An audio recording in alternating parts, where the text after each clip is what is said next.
Hey everyone, here we are. We're back. We're doing this episode, which is going to be our holiday celebration episode. Very excited for that.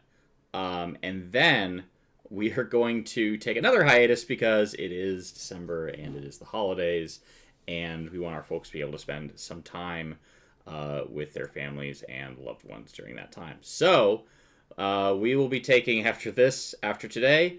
We'll come back. I think we're looking at, which will be kind of fun because we'll be in January still doing some holiday stuff. We'll get back to that in a minute.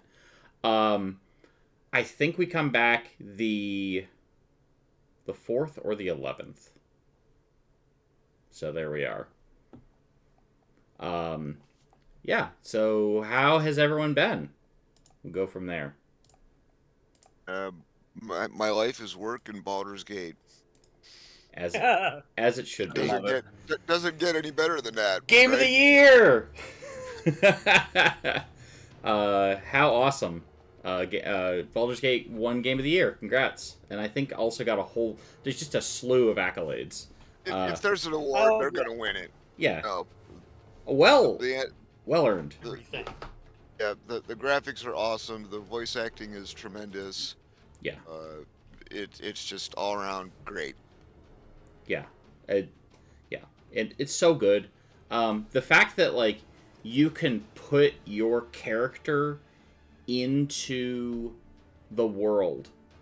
Like a character you've had in your mind, and, like, you don't feel like you're just, like, you know, because, like, when I played, like, Divinity, I'm like, I'm never going to play, like, just a character I made because, like, I want to learn the backstory. Like, I'm going to do a playthrough, like, you can play through as Gale and Karlach and Lae'zel and all of those folks. And I definitely am going to do, I think I'm most interested in Gale's playthrough. Because I love wizards. Maybe Shadowheart? But anyway, like, I think that those are cool. So we'll see how those playthroughs go. You want to be God's favorite princess? Oh, and the most interesting girl in the world? Yeah. That full quote is so good. That meme is everywhere. Yeah. I'm a gatekeeper and a hater. God's favorite princess and the most interesting girl in the world. Yeah, it's so true though. From Baldur's Gate. She's kind of a diva. Oh. Yeah. So from the live playthrough, they had the voice actors play their characters in, like, a actual, like, live play D&D, like what we do here. And the voice actors, the Shadowhearts was very, very in character, and that's how she introduced herself. Is I'm a gatekeeper and a hater, and God's favorite princess and the most interesting girl in the world. Because that's what Shadowheart is. And I agree. Shadowheart's definitely, of all the, like Shadowheart is definitely the most interesting character of the companions. But, like, Astarion is, like, was just a shoo-in for, like, the winner of the like, the best voice actor. Especially, like, he does a live play of Baldur's Gate where he plays as a character he made and then romances himself. Which is hilarious. I'm here for it. Yeah, absolutely. I'd date me. Listen, we don't kink shame. All I heard was a little bit of Wild Bill there. I'd date me. We don't need to do the quote at all because we're family friendly here. Moving on. Yeah, you can rent Silence of the Lambs on Netflix. I don't even know what it's on. I have no idea. I've never actually seen the whole movie. What was that? You've never seen the whole movie? I have. Oh, you've never seen it? Wow. Nope. I'm not a scary movie guy. You know what? That's I'm fair. not either, but, like, it's just so iconic. It's true. Yeah, I mean, I pulled the quotes, but... Yeah. Yep. Watched The Godfather again recently. That was a lot of fun. Other iconic. Absolutely iconic. So... Godfather 2 both hold up so well. Yeah. Godfather 3, Tokyo Drift. Yeah, we didn't.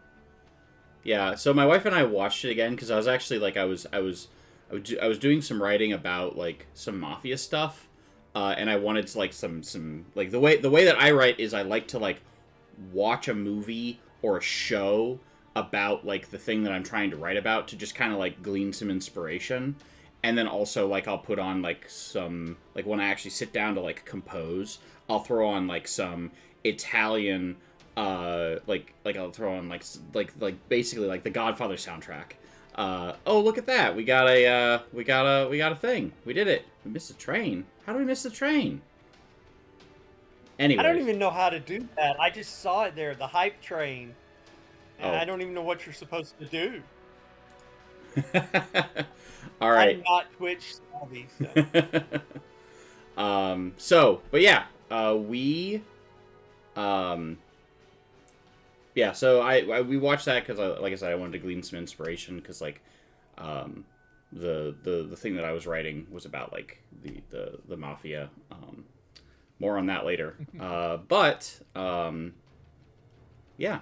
Anyone else been watching anything interesting? The Voice. The Voice. Okay. Yep. Very cool.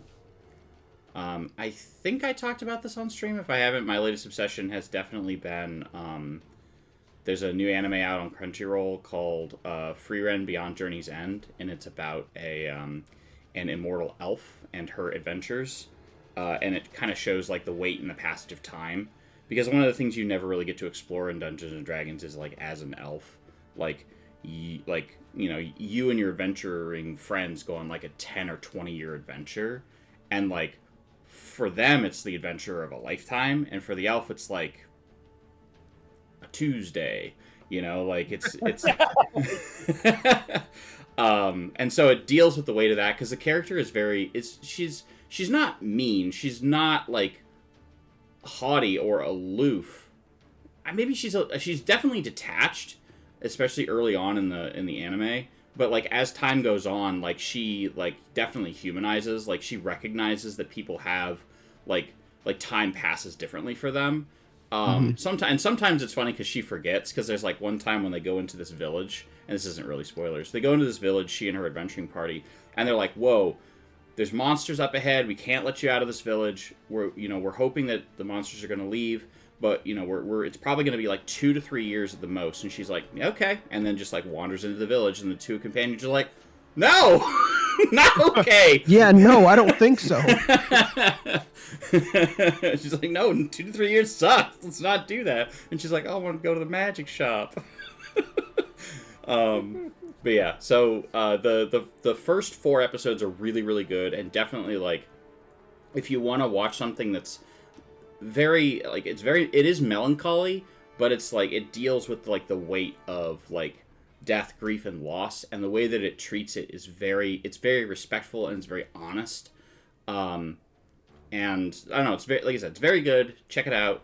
It's a Free Run Beyond Journeys, and it's actually like if you want to get in on an anime at the ground level, it's actually like it's streaming from Japan like right now, like they're simulcasting it, and they actually like if you're not a sub person, like you don't want to watch things that are subtitled, they are like I think they're like 3 or 4 episodes behind, but they are like they have an English cast and they are dubbing it as it goes on. So That's nice. yeah, it's great.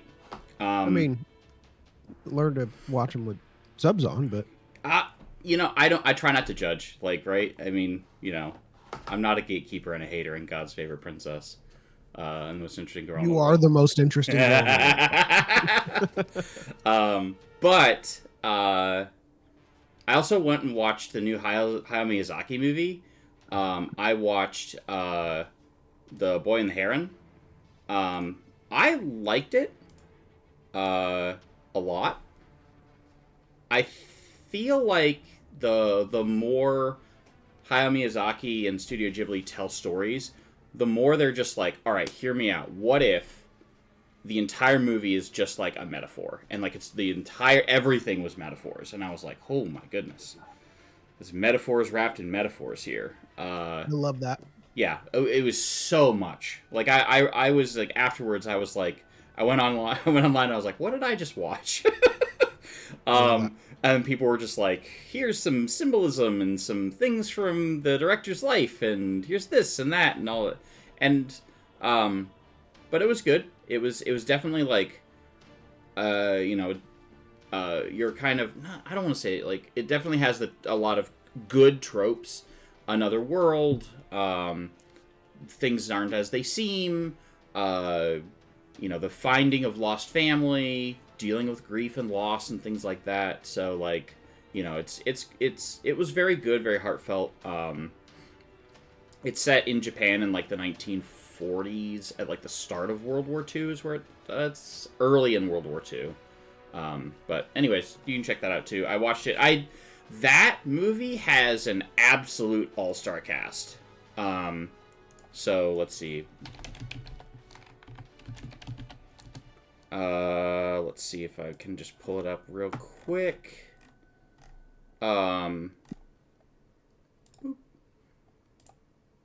Yeah, huge.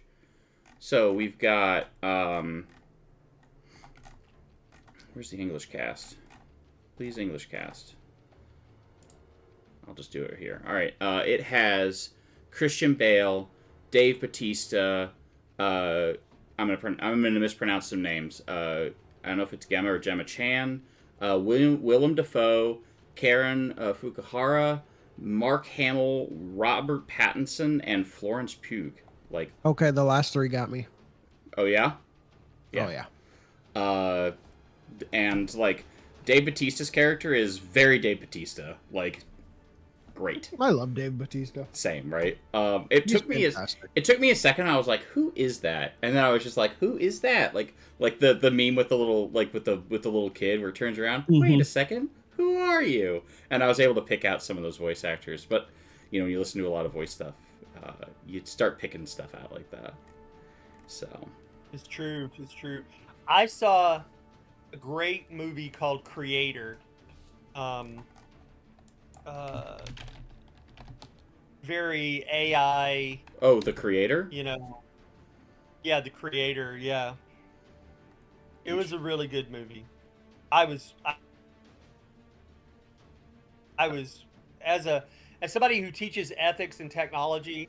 It was a fascinating movie. I really enjoyed it. I'm sure we could have an entire discussion about AI and and ethics at some point. Yeah. Oh yeah. Yep. Yeah. Well, yeah. We could talk about my students trying to sneak AI past me and things like that. Oh no. Turnitin.com is catching most of it. So. Oh good. Yeah. This looks really cool. I'm gonna have to check this out. Yeah, I'm a big fan of I for a while there I was on a really big like not AI, on a really big like sci-fi kick, and I watched like a bunch of sci-fi movies like back to back to back. Some of them still haunt me to this day. Like Annihilation still haunts me. If you've not seen Annihilation, I know I've talked about it on stream before, but that movie terrifies me. There is a scene with a bear, and that is where I will leave the discussion. Also, Well, I will say this movie is both tender and thought-provoking and action-packed, but the action isn't the focus of the story, and has a very satisfying ending. But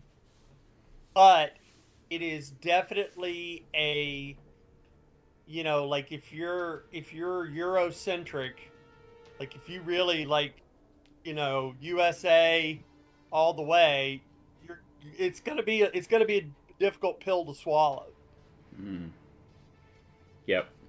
Because there's some it's definitely thought-provoking things. Well, yeah, and the third world or the second world, if you will, against the first world countries, and yeah. Gotcha. Okay. Yeah, definitely gonna check it out. It looks good. Just from just kind of the. It is really. Yeah. Huh. Well, like I said, I will check that out. Yeah, I'm trying to think of the other movie. Oh, Ex Machina is another one that I watched and enjoyed. That movie is super dark, especially its end. But yeah, good stuff. The mustache. This is like Ex Machina. The creators like Ex Machina, but not as dark. Not as dark. Yeah, I'm really interested. I'm definitely gonna watch this. We're hopeful. I also want to see. I also want to see what is it? I want to see not Star Wars, aka Rebel Moon. That looks good. Oh yeah, I really do want to see that. I'm definitely in. Yeah, tell me you're not Star Wars without telling me you're not Star Wars. I definitely want to see it. It looks good. Again, a lot of cool sci-fi stuff coming out. The Westchester said, let's have a discussion on 90s jeans. Yeah, Jinkos, man. There you go. Discussion over. Giant jeans. Let's see. So I got back from 2 weeks ago, PAX Unplugged. And I went there, and it was great. It was... I had a great experience at the convention center, at the hotels, at every place I dined at. The food was fantastic. The hotel that we went at, that I stayed at, was great. The folks that I worked with were fantastic. Everyone that I met, like on the convention floor, fantastic. Demoed some games, made some contacts, talked to a lot of people, did a lot of cool stuff. And I must say that outside that, like when I went outside and talked to people on the street, not that friendly, not that city of brotherly love.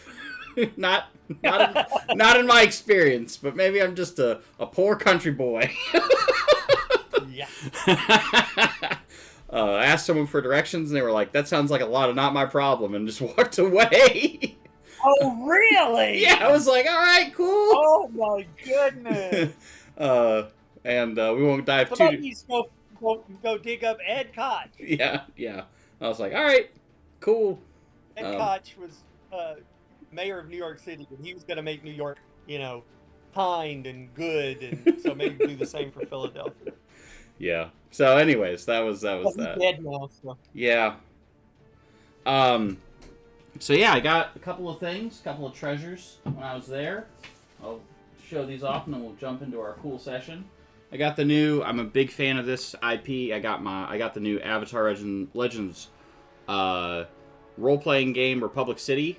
So all kinds of cool stuff in here. Adventures in Republic City. Pick this up. It just came out at that show. It's super cool. I'm going to be running this at a convention pretty soon. And I also picked up this to run at the convention. I picked up the starter set for Avatar Legends, the role-playing game, with Magpie Games. So definitely looking forward to that. I also, right before I left for PAX, D&D Beyond started putting some new, third-party content stuff up. And so I was at the convention, and I was like, cool, I'm going to pick those up. So I picked up a copy of Dungeons of Drakenheim, which looks like everything I want in Dungeons and Dragons, because it is horror. An eldritch storm of falling stars devastated the city on that woeful eve, leaving behind a meteor that would have lasting effects 15 years later. Drakenheim is a dismal urban wasteland contaminated by otherworldly magic and haunted by hideous monsters. Fantastic wealth, lost knowledge, and powerful artifacts lie ready for the taking by adventurers brave or foolish enough to venture into the ruins. However, even those who survive the dangers of Drakenheim may not return unmarked by its terrors. So I picked this up. It looked really cool. It feels like, just from what I've kind of read through a little bit, it kind of feels like the last chapters of I feel like I'm literally just talking to Zed here. It feels like the last chapters of Rime of the Frost Maiden, when you're in that city, is kind of what it felt like. Oh, that'd be cool, especially if you use that as a precursor. Yeah. This starts at level 1, so you can venture in and check stuff out in the city. I also picked up their they have like Grim Hollow. Grim Hollow is like their campaign kind of source, and I believe Drakenheim is set in it.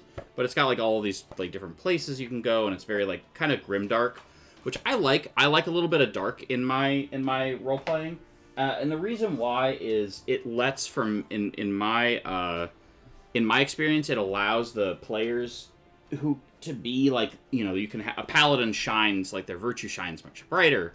You know, the selfless things that they do, or the heroic things that they do against like a dark backdrop, like those like noble heroes, or even like if you have a hero that's like morally gray or like a thief or whatever, like they're still like, all right, you know, I'm gonna steal stuff, but like they're so much like, I guess, brighter, like more can be more heroic than anything else. So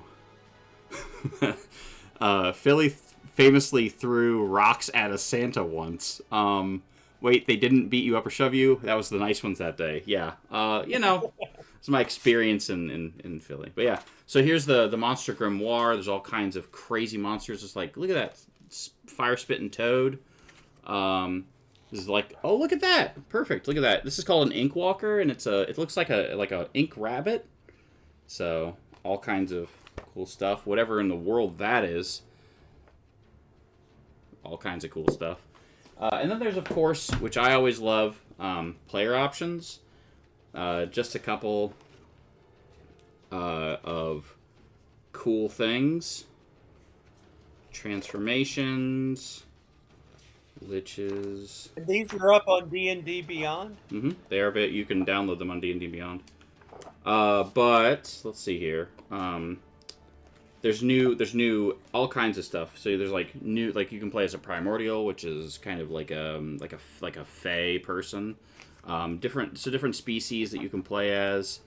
And then of course like new spells that they did, new weapons, new items, and kind of stuff like that. So really cool stuff coming out from, and these are all from Dungeon Dudes and Ghostfire Gaming were the two. Ghostfire Gaming was one of the ones that did Grim Hollow. So these are available on D&D Beyond now, and I hope that they do more third-party stuff because it's really cool to see that stuff up here. Oh yeah, so for That's nice when they play with others. Yeah, absolutely. Well, I think that it is a wise move, and that's all the commentary I will offer. So there you go. Yeah, that's right. Yeah, so this is like the Inquisition domain, and then like the Druids are dark as well. So you have the Circle of Blood and the Circle of Mutation. Circle of Blood lets you do like a whole bunch of like kind of like blood. You can use you can invoke some rights to like give yourself some abilities using your wild shape. Circle of Mutation is really cool and really complicated. Basically, you can use basically like spell points to alter your wild shape, so you can be like, I'm a flying creature, but I have resistance, or I have a better attack, or I've got a breath weapon, and like you can basically like kind of like build your own monster every time you wild shape, and that's really cool and would be very complex, and I want to play it. So yeah. All right, yeah, those are the things from PAX. Really excited. Got to see a lot of great friends and eat some great food, and got to go to a couple of industry events, which was pretty cool. And met some people, had a couple conversations with them. Got to go axe throwing for the first time. That was really fun. So it's good stuff. Well, I think that we got 25 minutes in. You know, I feel like we've gotten through enough of our. You gotta have a good prologue, especially after being gone for so long. So let's dive in and just talk about what we're doing today. Because we're doing something just a little different today. See if I can find the right thing.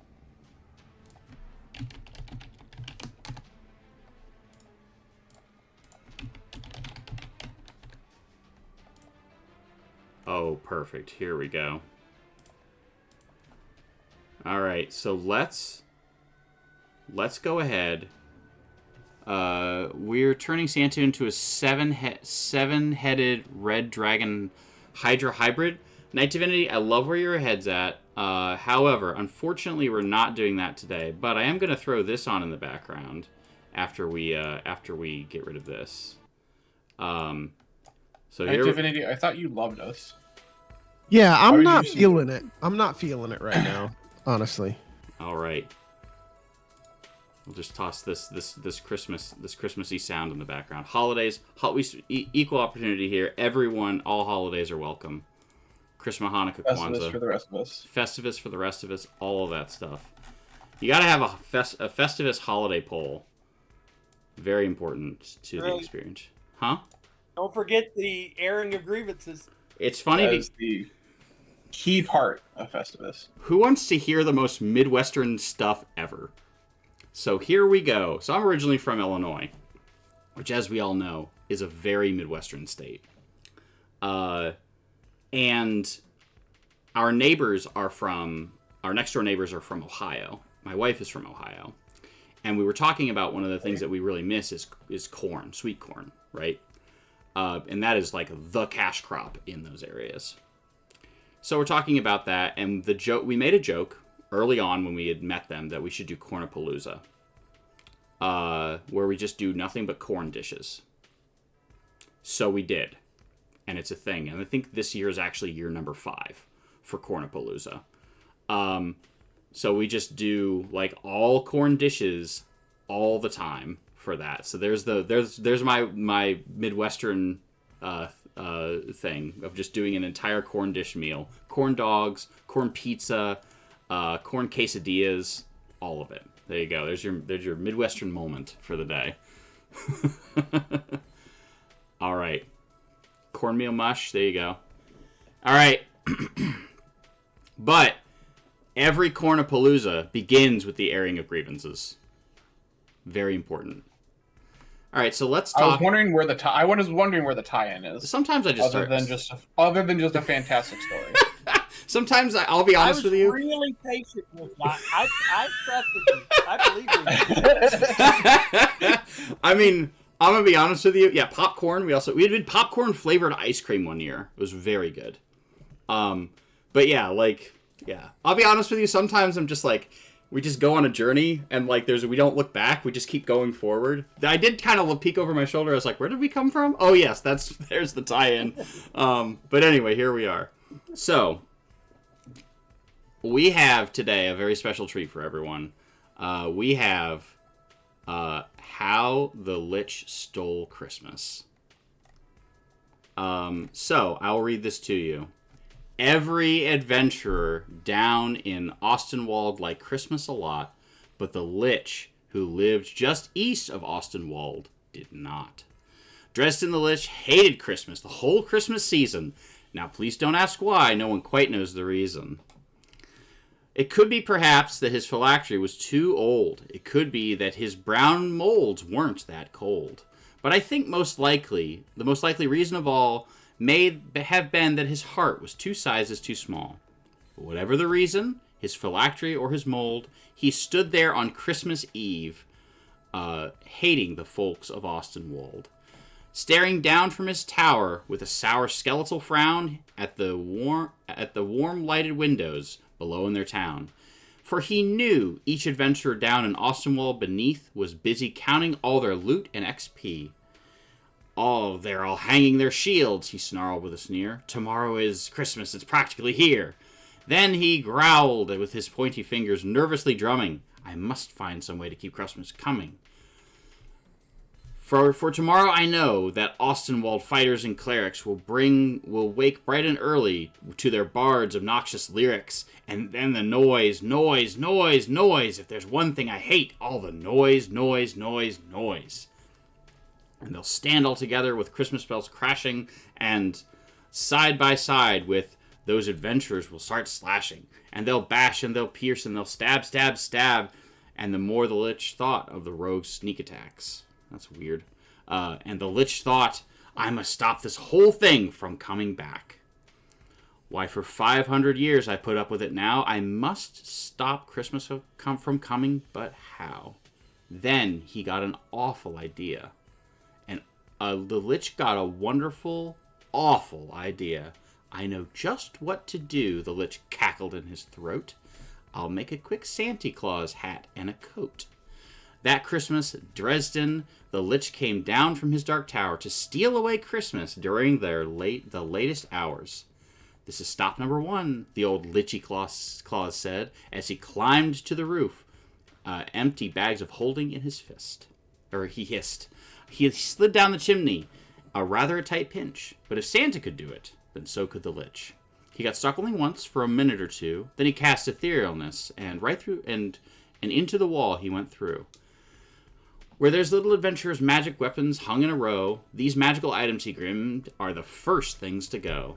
Then he slithered and slunk, with a smile most obscene, around the whole room, and he took everything. It was 1:15, all the adventurers still in bed, all the heroes still a-snooze when he packed up his sled, packed it all up with their plate mail and shields, and bows and their lutes and their axes and trinkets and 10-foot poles. Then a planar portal Dresden opened up into the astral plane, all the adventurers' stuff he would chuck. Poo to heroes, he was evilly humming. There find that out now, no Christmas is coming. Oh, that was like perfect timing. Thank you. Good job. All right, so that is what we are dealing with. Is Dresden the Lich. So. Okay, my first thought is, can I be on Dresden's side? Hang on, let me answer your question. No. I have an actual question.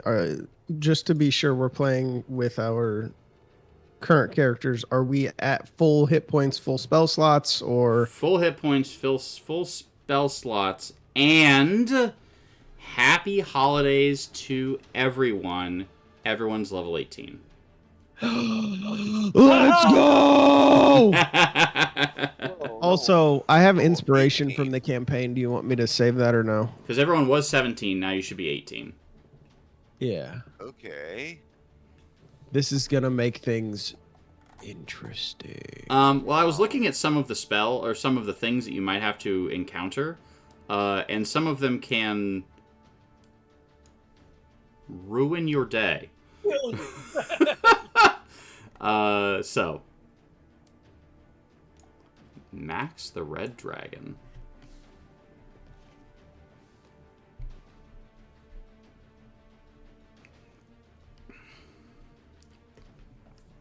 All right. Just let me gather up the party from whence you were prior. Oh, Carrington, this is so fun. Oh my god. What do you get? What'd you get? Oh, dude, I got a feat. Just a class feature called Call the Hunt. Ooh. At level 14, because I'm Path of the Beast. The beast within you grows so powerful that you can spread its ferocity to others and gain resilience from them joining your hunt. When you enter a rage, you can choose a number of other willing creatures you can see within 30 feet of you, equal to your Constitution modifier. You gain 5 temporary hit points for each creature that accepts the feature. Until the rage ends, the chosen creatures can use the following benefit once on each of their turns. When the creature hits a target with an attack roll and deals damage to it, the creature can roll a d6 to gain a bonus to the damage equal to the number rolled. I can use this a number of times equal to my proficiency bonus. I gain them all when I finish a long rest. This is a really good way to introduce yourself, too. Uh-huh. Yeah, we can do that. Hey, who are you? Sorry, this is Baylor. Jabrillo Pad in chat. Pilot Baylor, everybody's favorite lovable 6-year-old. Nice.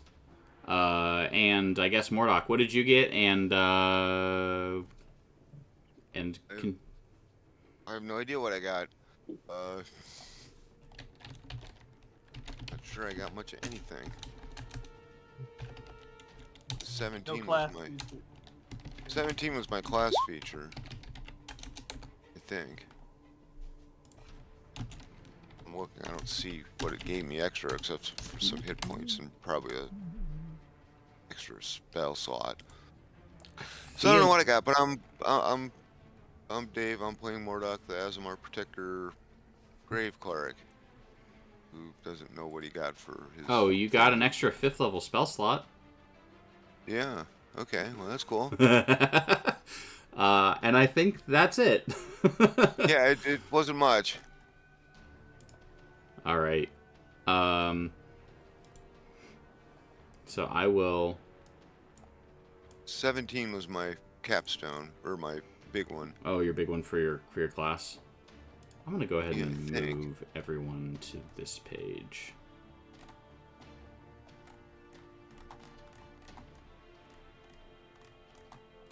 Here we go.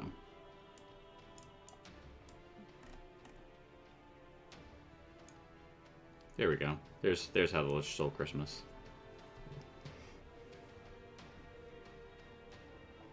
And I need to also go ahead and pick up a token for Pip.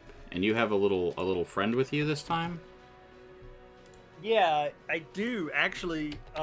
Annoyingly, you might have to get 2 of those things out, because I can now have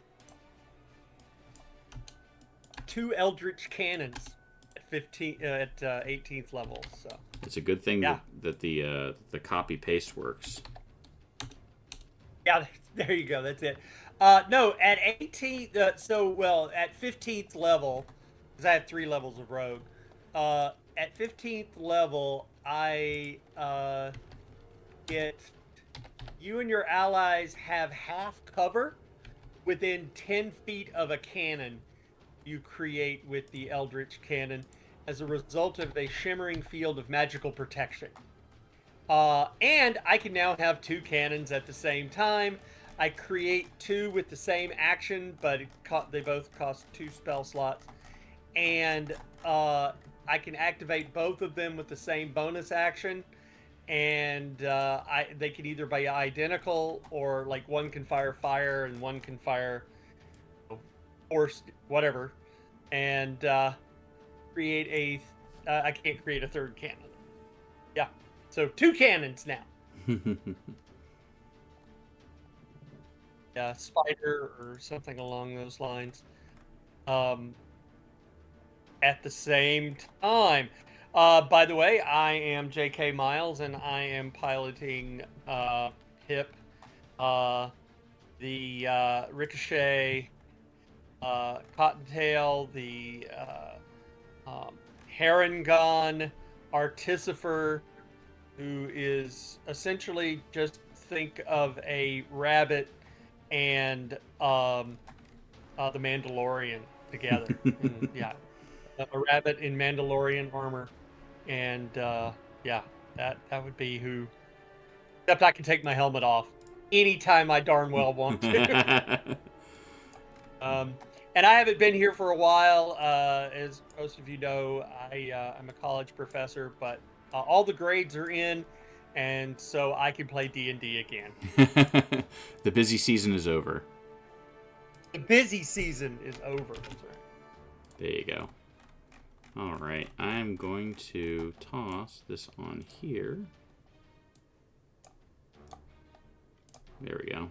That's everyone. I'm going to take off your name real quick. Just take off the nameplate to make things easier. So, just want to make sure, is everyone's hit points correct? And if they're not, please do make them so. Jeez. Yep. Where's my guy? Oh, there we are.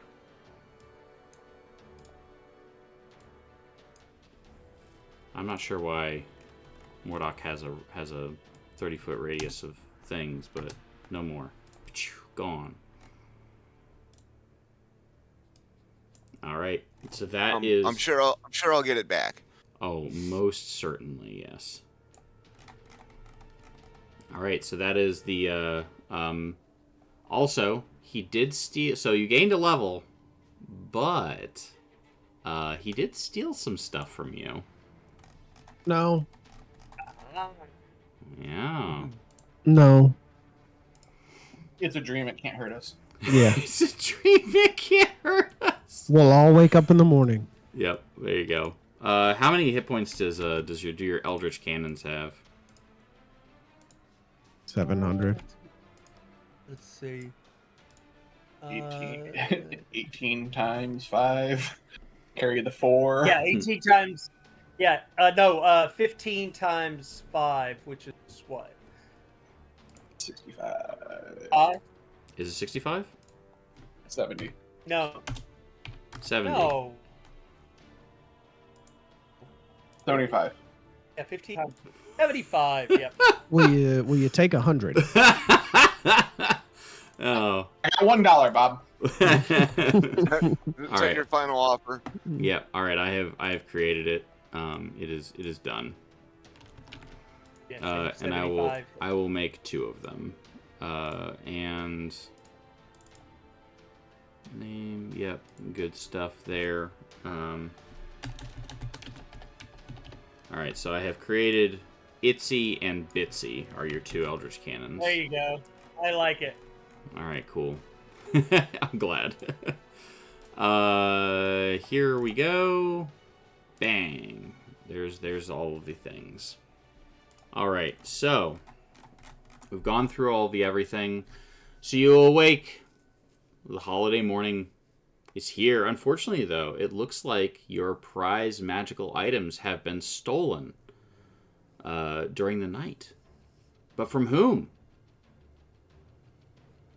As you look around, you realize that as you're here in the city of what was the name of the place? Ostenwald. You find that Ostenwald. You find that you actually have all of your stuff. But all the other adventurers, all of their things have been stolen. I'm being very kind because this is a CR20 adventure, and you're gonna need your stuff. So you know that it was Dresden because he left a note, and it says, "Neener, I took your stuff. At sunrise Christmas Day, I shall drop it all into the astral train, thereby ending this horrible holiday forever. Dresden the Lich. P.S. I ate all the cookies and drank all the milk too." Which is especially appalling if you consider that liches are an undead nature, meaning that they don't require air, food, water, or sleep. The villain. That's actually written down here. Okay. What a horrible, not human being. Pure spite. Yeah. Pure spite. You guys, I got some bad news. I can't find the dragon mask. There we go. The dragon masks have been stolen. You gotta get them back. Alright, we did like 2 people. Sorry, I need to finish. Rillick, what did you get and who are you? And then you need to do Zed too. I am J-Dub in the morning in chat. I'm Rillick, an evocation wizard. I got spell mastery, where I can cast a couple of spells without using spell slots that are rank 2 or something. Nice. Yeah. Also the 9th level spell. Uh-oh. Yeah, Let's that one happened. Is that gonna be Wish? Ninth level spell. No, I'm staying on character for now. I like Wish. We'll talk more about Wish in a minute. We're gonna do that. We're gonna like time travel. Yeah. No, the staying in character, it's definitely Meteor Spawn first. Gross. Yeah. Like, obviously. I see a mass heal. That's a spell.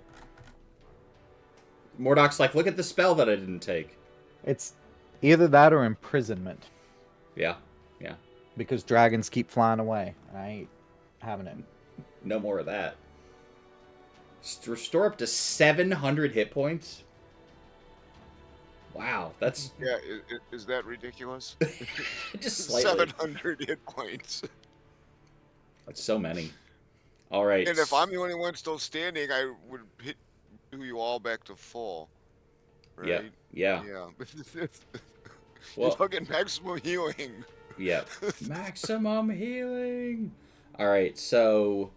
and then last but not least, Zed. What's up, everyone? Mage in chat and on Twitter. And I pilot Zed, our dragon-loving kobold who just wants to be a dragon when he grows up one day.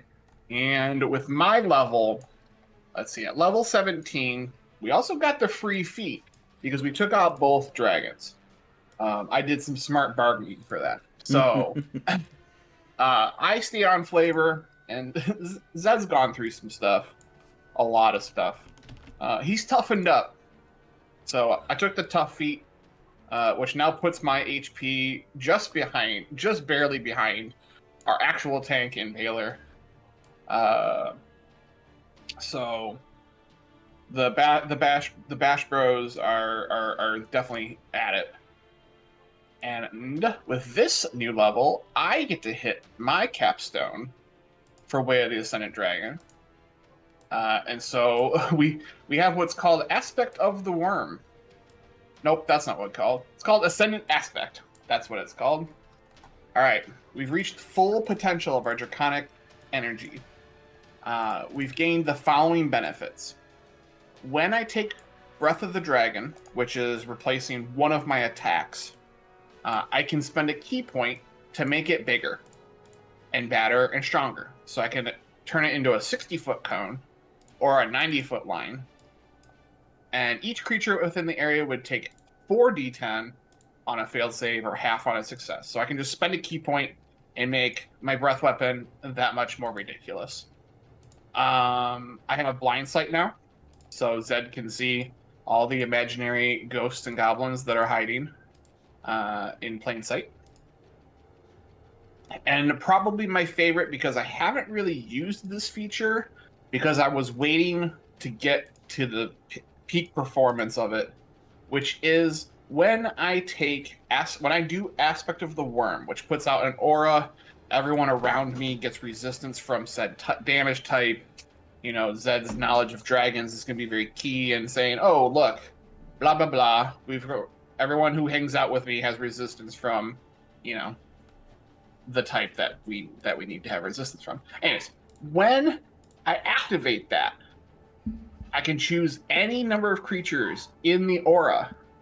Each of them have to make a dex saving throw, which with my Dragon Hide belt is a DC 20, or take 3d10 of the damage of my choosing. Nice. So Zed went from ridiculous to ridiculously tough. Awesome. All right. So let's go ahead and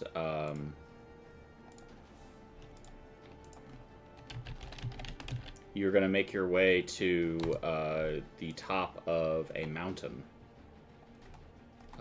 which we'll go ahead and... We assume that... I have a question. Yeah, what you got? So would anybody like the... One second, sorry, too many people are talking.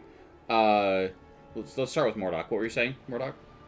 I assume that on Christmas Eve we had a feast fit for heroes. Yeah. Spend that money. Or spend that plate. We got lots. You know, 'cause we didn't even get anything from the Black Dragon Horde. Oh, we sure didn't. We sure didn't. Well, actually, no. You did, but it was stolen. Oh, okay. Along with the masks. Along with the masks. we rehearsed this. Don't worry. Yeah. Yeah. So everybody gets 2d10 hit points, and I'll just put it up. I'm attuned to too many things. Here, Pip shows up with all kinds of new gadgets on him, and I come bearing gifts. I have a illusionist bracers that allow you to fire 2 cantrips. Can anybody use those? Yes. Spellcaster. Unless Relic needs it. I don't. It allows you, whenever you cast a cantrip, you can use a bonus action to cast the cantrip a second time. Interesting. I will probably not use that too as often as you will. Yeah, Yes. for Here's sure. your Eldritch Yeah. Blast, and as a bonus action, here's more. Another Eldritch Now Blast. you're just Yeah, a machine. that's You're just exactly a what machine. it's You're useful just a for. machine gun. Yeah. I'm Oh, probably gonna sorry. be casting spells and with slots. The extra feat that I took allows me to cast Spare the Dying. So, So the dying will in fact be spared. yeah. So if Mordok goes down, I can at least keep us from dying for a Sounds minute. good. All right. What were those called? Sorry, buddy. Illusionist's bracers. Interesting. All right, let's go ahead and take a look here at Ostenwald. I'm going to turn off the dynamic lighting so we can just see everything. This is the village that you all are in. Here's where you are. This is where, on the top of Mount Crumpet, that's right, we're deep into this. That's where the Lich's Tower is. Up here. Mm-hmm. I would like to say that the trees look like Brussels sprouts. I do love Brussels sprouts, especially, this is going to be weird, especially with soy sauce. Really like them with soy sauce. It's probably not... Brussels sprouts are the devil. You don't like Brussels sprouts? No, sir. No. It's funny because, like, the Brussels sprouts that, like, we grew up with, they're different now. And apparently they taste better. Which is something I've been heard. Now, that could be a rumor that's being spread by the Brussels sprout, like, you know, by Big Brussels Sprout. But, like, Big Sprout. Big Brussel. Anyways, I don't know. Which of those do we like? I'm going to workshop it. But that's what I have for... Sprout. Big Sprout? I Okay. think Big Sprout because it's ironic. Yeah. There we go. So I guess that is to say, in conclusion, you should maybe try him again. Or not. There you go. I'm not your dad. All right. Let's move on. I didn't mean to. It just looked like Brussels sprouts. Yes. All right. So we're going up here into this area up here. So Okay. I'm gonna take us to the next. So I'm guessing we're just making our way up the mountain pass. I would assume. Sure. Cool. All right. We're Safely. very so safely. Remember, I can't be surprised. You're not surprised even when it transitions to a new area. So I'm gonna bring us all down here. As a matter of fact, I fully expected that to happen. Yep. Are you just Dr. Eggman from Sonic? Yes. I was not expecting that. But I was expecting not to expect something, so it doesn't count. All right. So here we are. We have this 8-foot tower. This 8-story tower in front of you. This just massive tower.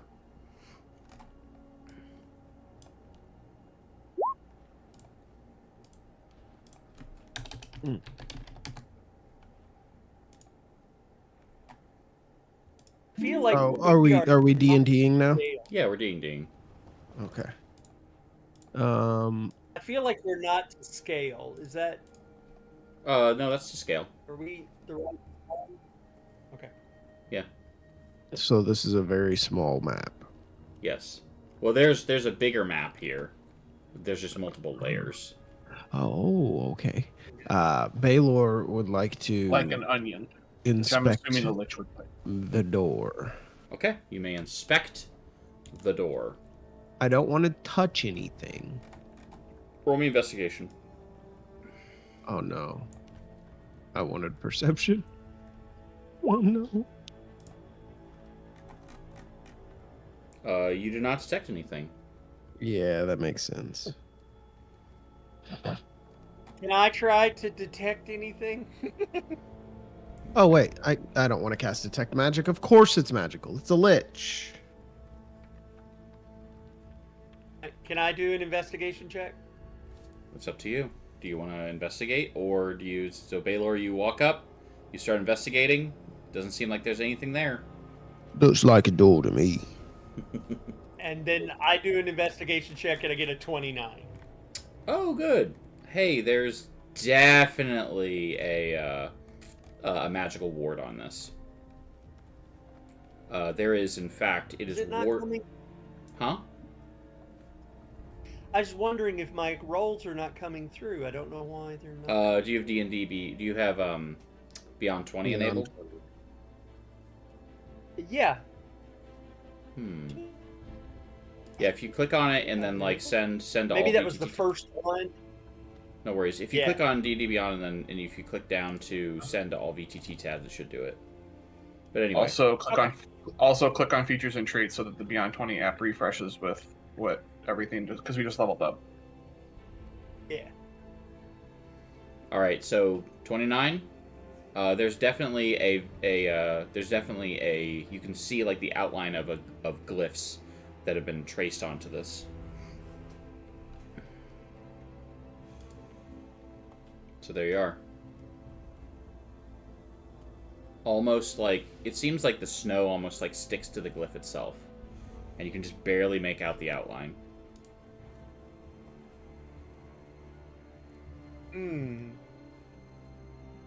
We have a glyph here. A glyph? Hey, you wizard type. I mean, is there any way, as an artificer, can I figure out how to like make that thing inert? You can dispel it. Okay. Do you have dispel magic? Or does anyone? I mean, is that what we want to do? It's up to you.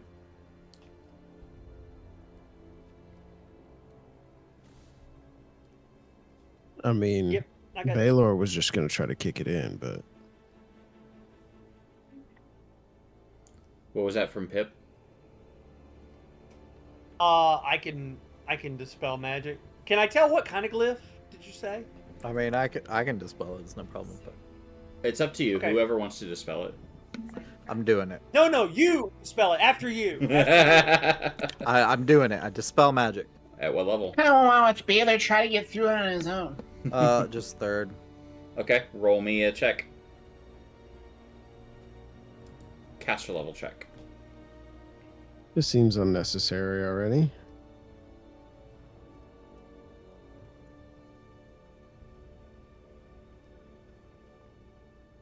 You mean to tell me we can't just say the words dispel magic and it works, Carrington? Not on a 7th level abjuration spell. And did your roll come through? Sorry. Apparently, Windows opened in our basement, and I didn't know about it. All right.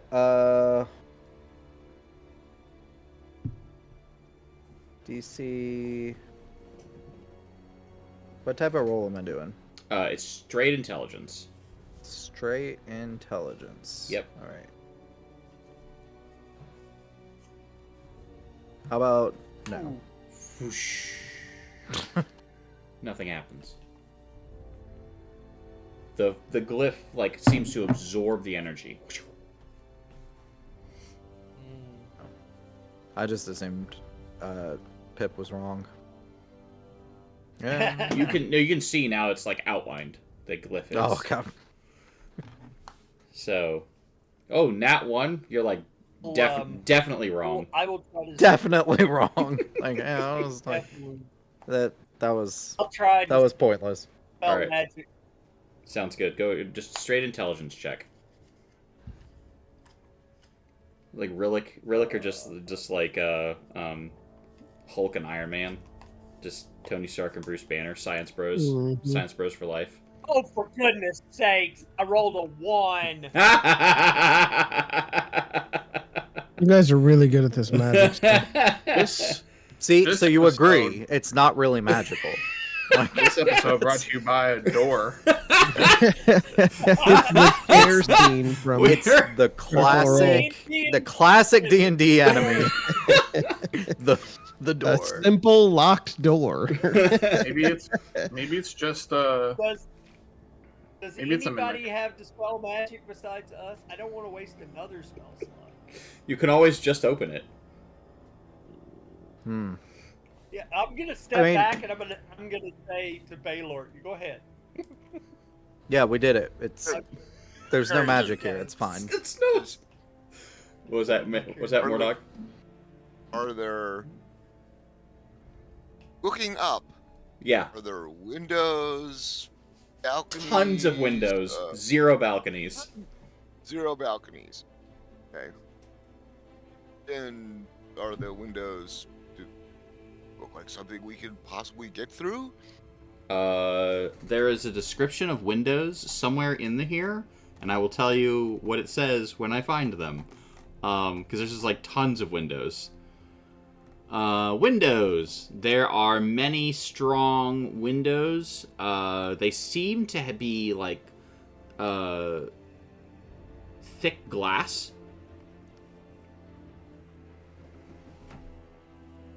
That's what you see.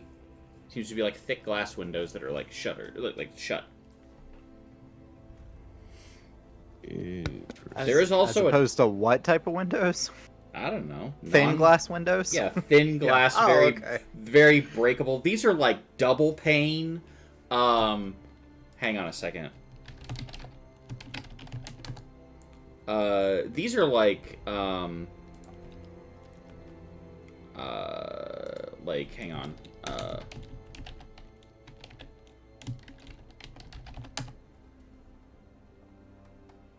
Yeah, these are like Pella windows.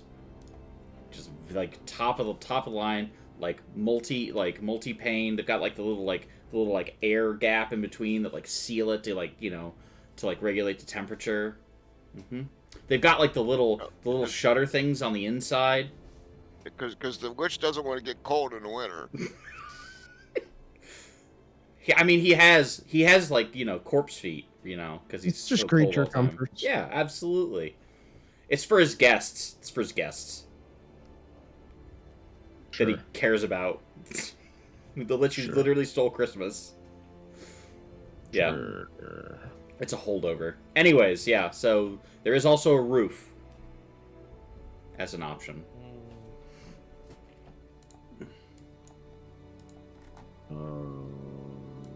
Well, who can fly, Zed? Can fly, Zed. I think Rillick can, because he's a bird. I'm pretty sure Rillick can. I think I've seen you fly too. What's this about me flying?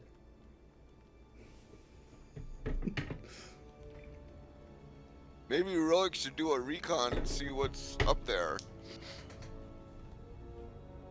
Well, I think Marnak, I've Rillick also seen you might be fly. the- Why don't you go together? Tis the season, after all.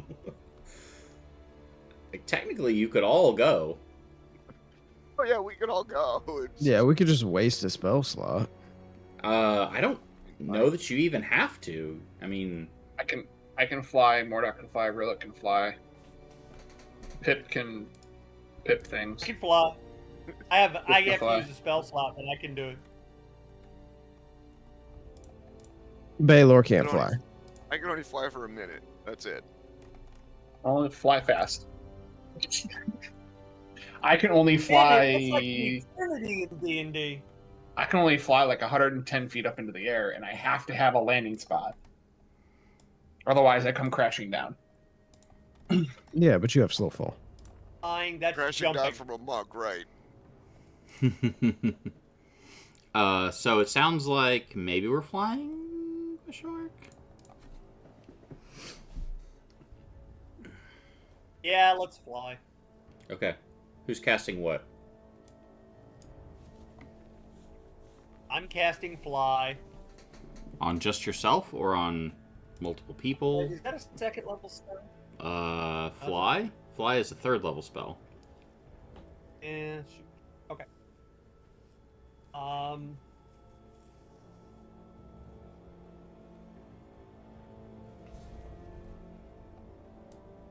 I mean, I could cast it on myself. Or you could cast it on Baylor and, like, hop on his back. I want to ride Baylor's hairy back. Baylor doesn't have a hairy back. If we only had a hippogriff. Bro, who you We telling? only had it. Don't think I forgot. Or a wyvern. Don't think I forgot. Y'all, twice now. Twice now. Twice now, Baylor has had to forego what he wants.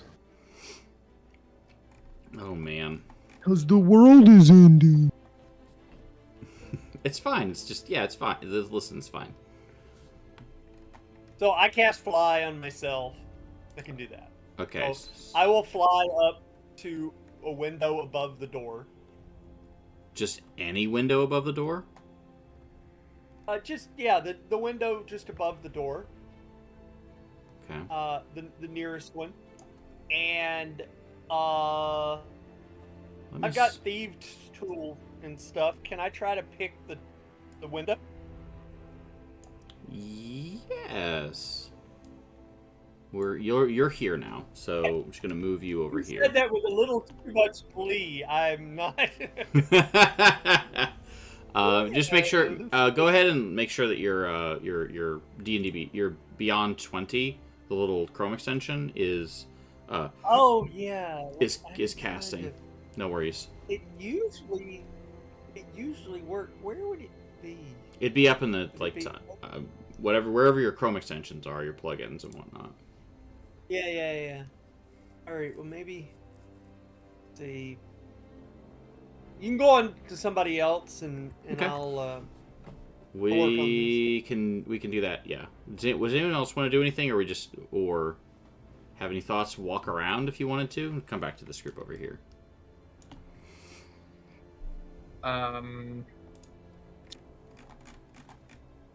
Okay, I think I got it enabled now. I think we can just open it. I don't think it's actually glyphed or anything. I love it. Baylor smash. Make me a let me see here.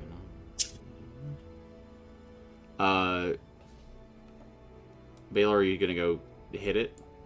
Yeah, I'm not gonna hit it. I'm gonna Eldritch Blast it. Okay, go ahead. Pip, you can go ahead, and while we're doing this, you can go ahead and roll things. 23. What is it?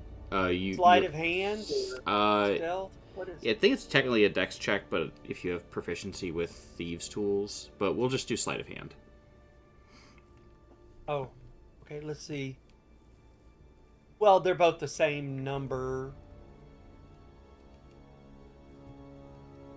Same bonus. Yep. Did Yeah. Did I hit? You hit it. So, yep, you go ahead and roll that. You have blasted the door. Nothing seems to happen. Seems like a pretty sturdy wooden door. This entire episode is going to be stymied by a door. Yep. I mean, you're over here. Happy holidays, everyone. Yeah. Deck the halls with doors. Knocking. I mean, do we need the dragon mask that much? Oh yeah, that's right, because we gotta summon the dragon. Yeah. Yeah.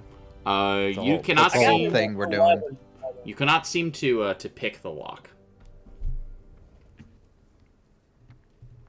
It's too complex. Okay. Baylor? I mean, if you want, you can fly up even... Well, we can come back to Pip. Baylor, do you want to do anything? Rillick, Mordok, Zed?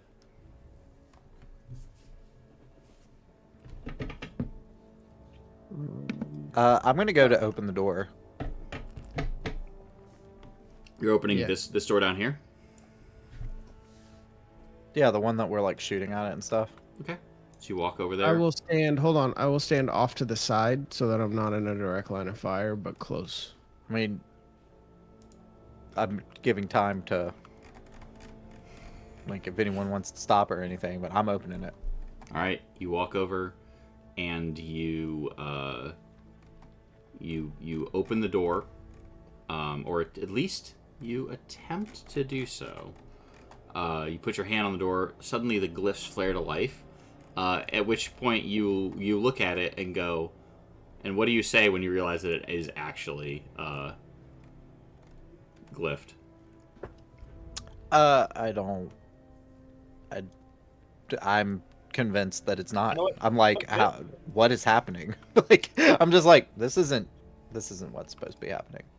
I It's need. not, like, How many targets Pip, do I get? you hear Pip say up above, "I told you so."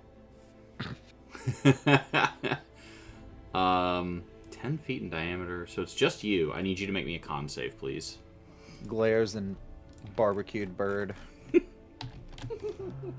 Or frozen. I think it's actually going to be like brined bird. Constitution saving throw. What is the Okay. DC? It's like a million.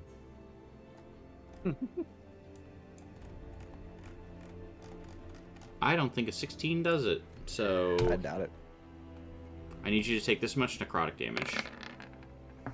Can I? Would it, if I gave him, give him +4, but it A +4 will do it. probably wouldn't help. +4 will do it. So you'll take half of that. Use I'll use Flash Flash of Genius. Okay.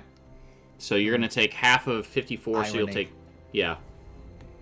Uh, And I think your 27 Flash of damage. Genius, when you look at him, you're just like, I told you so, and then half of it hits him. Yeah. Exactly. It's the best 4 words to be able to say in the world. Just kidding. Told you so. So you do that, and then you realize that the door is still locked. But the glyph is gone. Baylor, you want to kick in the door? I 100% want to kick in the door. All right, so right now you're concentrating on a spell, and you are currently flying. And I'm going to move you back over here. And I'm going to move everyone there. Okay, athletics check.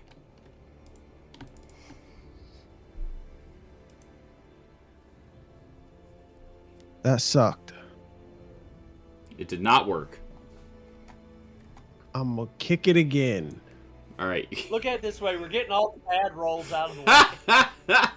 All right, you kick in the door. Go ahead and roll again. This time. so far we're. Go ahead. I was gonna say so far we're what? 3 level 3 spell slots down, A flash of genius. a flash of genius, and 27 hit points to the door. The door is just over here. Level 17. Level 17. Woo! Yeah, the door is just over. It's level 8. Y'all are level 18. It's just over here, just like. All right.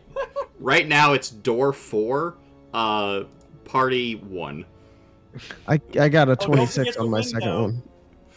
Yeah. I get stymied by the window. Too. You just start kicking the door until eventually and finally the door gives in and you kick it in. Jeez, boys. Almost Gosh. lost my cool there. The Link isn't watching us. Thank you for the Grinch Who Stole Christmas reference there. I really appreciated you're that. most welcome, sir. You're most welcome. Almost lost my cool there. Says the only character that can rage. All right. So let's put a little bit of change in the music here. So We did it, everyone. yeah, we definitely We're inside. Ladies and gentlemen, we got him. So I would just like to loot our magic items and go home. Yeah. What was that, Mordok? It's all downhill from here. Yeah. Amen. All right. This large chamber Literally. is exquisitely furnished and rather comfortable looking. A pair of statues flank the foyer at the west end of the room. Opposite the door is a glowing, roaring fire that illuminates a pair of couches separated by a large coffee table, upon which an in-progress game of chess sits.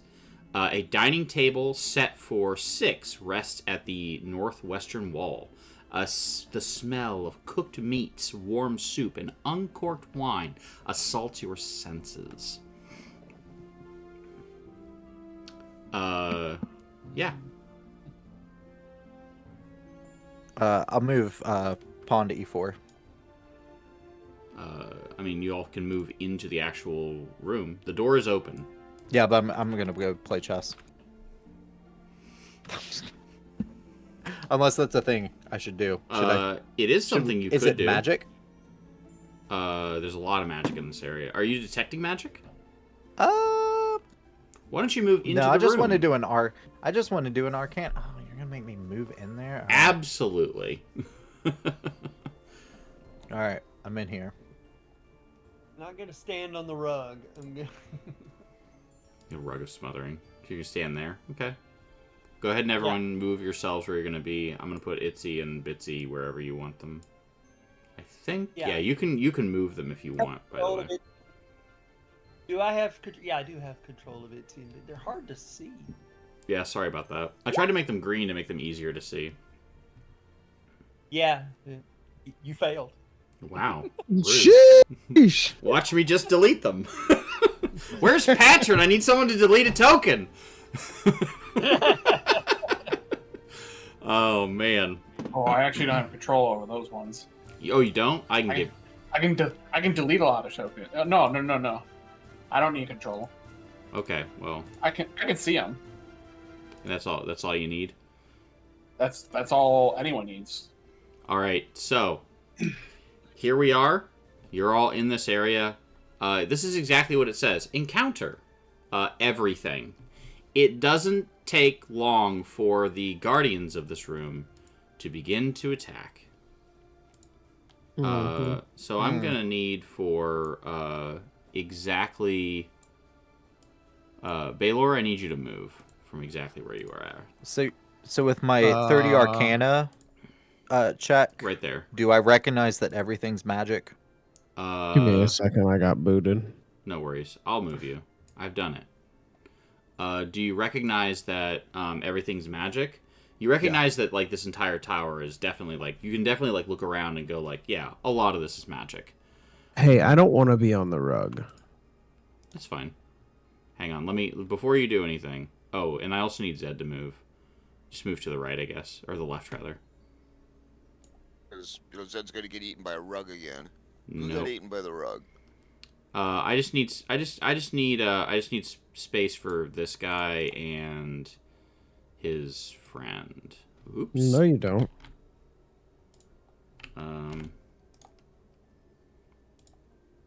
It's kind of crowded in here. You should get rid of one of those guys. And this one. And then also the fireplace also ignites. And so we'll start with these guys. So go ahead and select your token. Make sure your token is selected. And roll the old initiative. I don't like this. Those things look like they have about 1 billion hit points. Yeah, but I'm gonna beat him in chess, so it'll be fine. Oh, okay. Yeah. So now I'll go back to it. Pawn e4. I'm gonna move Bitsy right here. I'll move Bitsy right here. So those two animate. So there are my stone. There's one of my stone golems. Which one is that one? Okay. Big fan of golems. I think they're great, especially like with wizards. Wizards not a fan of golems. No, because they hit really hard. And they also tend to not like spells. So we've got Mordok, Rillick, Pip, Baylor, and Zed. Let's go ahead and do that. Pip, you're up first. There's 2 stone golems. They look angry. Yeah. Let's have, as a bonus action, let's have Bitsy and Itsy attack. Okay. I'm uncomfortable with the fact that you said those backwards. Bitsy and Itsy. Yeah. Oh, I don't really like that. Okay. Go ahead. And one of them does force damage, and the other one does fire damage. So here comes. Oh, that does not hit. Oh, it's a save though. Is that detonate? Is that like the that's if So they? did I hit the damage button? I think if you hit the detonate one where they explode, I don't think you want to do that this early, do you? With your Eldritch You need Cannons. to do that. No worries. No, I really don't. So I know that it uses my. I haven't done this in a while, guys. No worries. I'm gonna look at your character. Either have we. I don't want to It's true. detonate them. I want to fire them. Here we go. Just cannon. No, it's still That's fine. damage. Where? That the dex save if you're doing the flamethrower on it. They can. Yeah. All right, flamethrower it is. We're making a dex save. Turns out we're bad at that.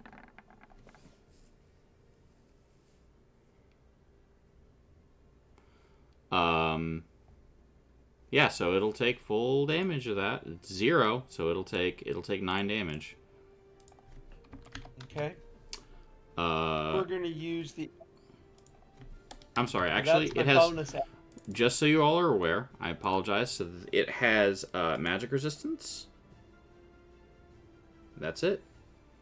So it has advantage. So that was actually a 19. So that will pass. Because roll a 20. Oh, okay. All right, got it. Anything else Got it. for Pip and or the friends Yeah, here? so we're gonna use our. Yeah, we're gonna use our regular action, and I've been wanting to try this and haven't been able to do it yet. And so we will try Otuk's Resilient Sphere. Ooh, that sounds fun. Yeah, let's cast it on this thing.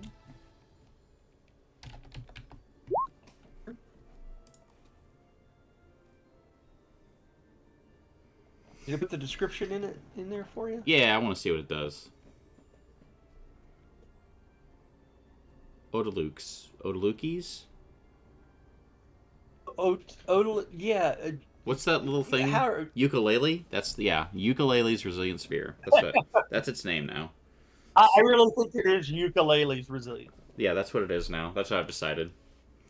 Yeah, I can pull it up real quick. So we have. Oh, I'm sorry. I could put it in the description, I think. Let me. Are you sure you didn't mean this? I sure did. Thank you. Shimmering field of force appears and encloses a creature, an object, larger, smaller creatures with rain. An unwilling creature makes. These are. I think these are large at the very least. Yeah, they're large. So. Okay. Large size or smaller. On failed save, it is enclosed for the duration. Nothing, not physical object, energy spells, anything can pass through the thing. So I have to make a dexterity saving throw. So what do we want to immune to all damage? Wow, we're just gonna try and lock someone out. Which one are we locking out? This one over here? Yep, the one that's right next to me. Oh, got it. Okay, all right. I'm pretty sure. Just putting him in a bubble. You get timeout. No one puts have... Golem in a corner. That's right. What is your DC? I may have passed. That would be no. Until immediately. 20. Relic, are you gonna silvery barbs this? According to Yes. according to the cast, his DC's 20, so you fail. Oh, is it a DC I was 20? gonna say, I heard DC 20. Ignore Oh, me. All right, so No, I will not. So he's timed out. all right, yeah. All right, so he is in a sphere. Let's In a just, glass Just case of his float own in there. emotions. yeah, just in a glass. Yeah. Despite all his rage, he's still just a here. Look, there you go. Roll him in a cage. Yep. So we're there, and I'm gonna change the color of this token so that we don't forget to this nice passive blue color. So he's in timeout. And that's all for that's all for Pip. Okay. Yep. Okay, so Pip only wounded the one that's in timeout. Is that correct? Yeah, that's all I Yes. wounded was him. Okay. So I'm sure these golems are. Oops, wrong spell. There we go.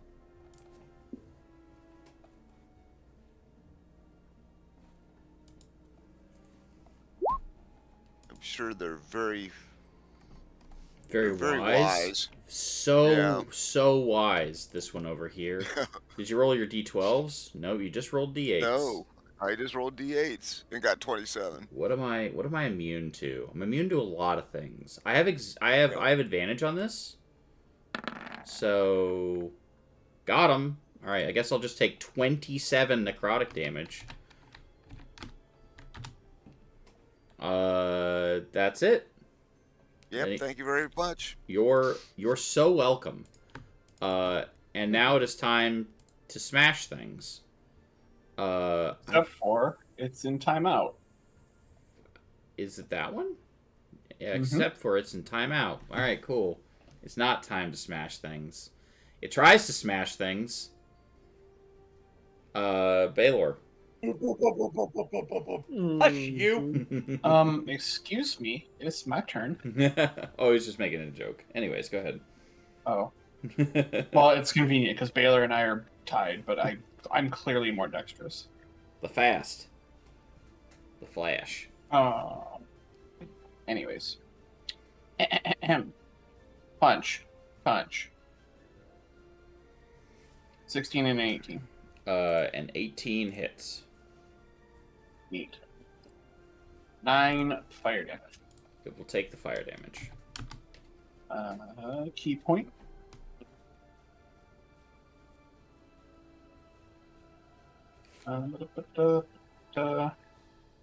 Boom. Okay. 17 more. Ouch. It hates all of it. Perfect. What are we doing business? Baylor. Yes. Can I see Pip? Or not Pip, sorry. Can I see Zed from where I am? I think so. Okay. So. First things first. I don't even see Baylor. Where is Baylor? Above See her. what looks like the ghost of Patron. I'm blind. Sorry. No, you're worries. First things first. Oh, I don't have that anymore.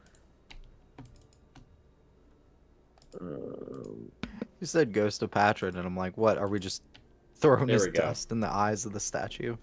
Oh, yeah. I think you got petrified, maybe. I'm gonna cast. Boy. Boy, oh boy, oh boy, oh boy, oh boy, oh boy. Actually, I'm just gonna guiding bolt. It'll be a disadvantage. Oh, Huh? aren't I flanking? Oh, yeah, you are. Never mind. So it's just a straight roll. Yeah. 19? Absolutely hits. Okay. A measly 14 damage. Now anybody that tries to hit him next has advantage, and then I'm gonna rage, which will also give me a bunch of stuff. Noted. You have a bunch of stuff. A rage. So I get 5. Do you guys all take the bonus that I'm giving you? It's all positive, right? Yeah. What bonuses are you giving us? Give me a second. I'm finding it. Features and traits. It is called. I'll just link it in VVT here as soon as I find it. Call the Hunt.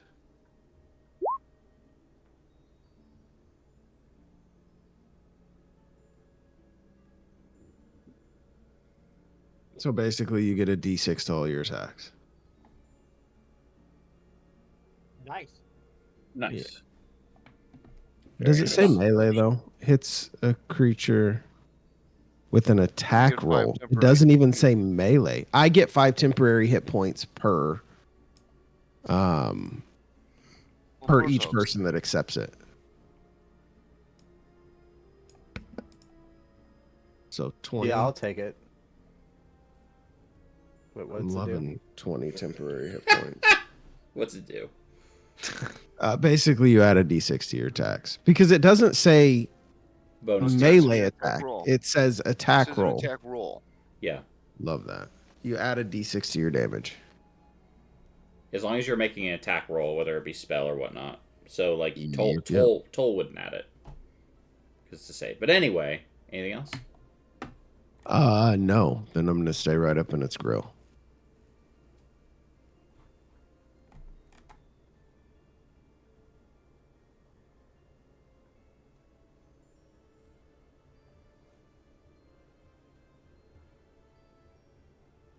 It's a golem's turn, and I'm a little uncomfy. It's a lot of nice temporary hit points you got there. Be a shame if someone...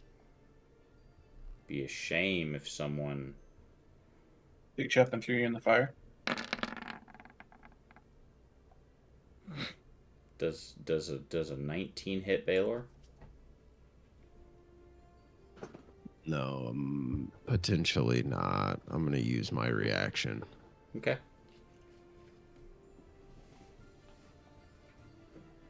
Yeah, no shot. Alright, it doesn't hit you. It's going to turn around to Zed and try and hit Zed. Does a 21 hit? No. Are you using a shield or Doesn't something? it? No, my AC is 22. Gross. Dang! Alright. Monks, man. Monks. Relic, it's your turn.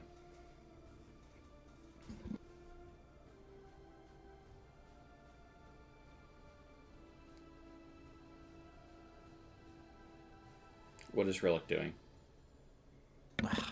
My mic's muted. I think I'm... Oh, that's not a touch attack. What's a touch? What's a touch? I don't have any of those. I know what's a touch attack. Inflict Fireball. wounds. You're right. Here we go. Fireball. All right, so fireball. It touches him. It's a meteor swarm. Sheesh! Bang! Oh yeah. Is that your 9th level? Yeah, it certainly was. Yeah. Everybody run! No, it's an What's evocation. the range on that thing? It's an evocation spell. Oh, so you can just be like, okay, So, like- you, and you die. You'll save immediately, and you don't take any damage. Okay. And I can Just spare gotta look out for the 10 homies. targets. Okay. No, I think Well, you should have let me. I could have gotten rid of the sphere, and then you could have hit him. But your spell won't do any damage. I'm not. to the- I'm not. No, I'm actually debating about just doing a. Just a fireball. Or A bonk something. with a quarterstaff? A bonk with a quarterstaff. No, I was gonna do like a frostbite, but I thought it was ranged. It's not.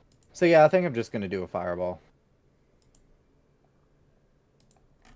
Just a fireball. It's on brand. Yeah. Also, it'll get any mimics that are in the room. Yeah. Alright, so you bang fireball. I'm so glad that you've done this. So I can't believe you've done this. we're gonna take some fire damage. I mean, I knew you were provoking me, but it's fine. we're gonna take some fire damage because we're probably gonna fail this. Kelsoprees.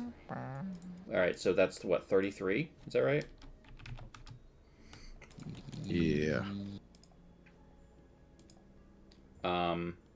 And then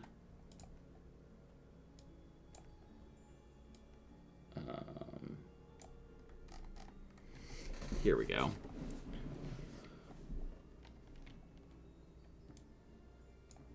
Yeah, we're gonna go ahead and start these folks. So there are two creatures over here that are going to roll some initiative, and then another one that will roll initiative. And they will join the battle, and suddenly the fire also erupts and will be here. And it will also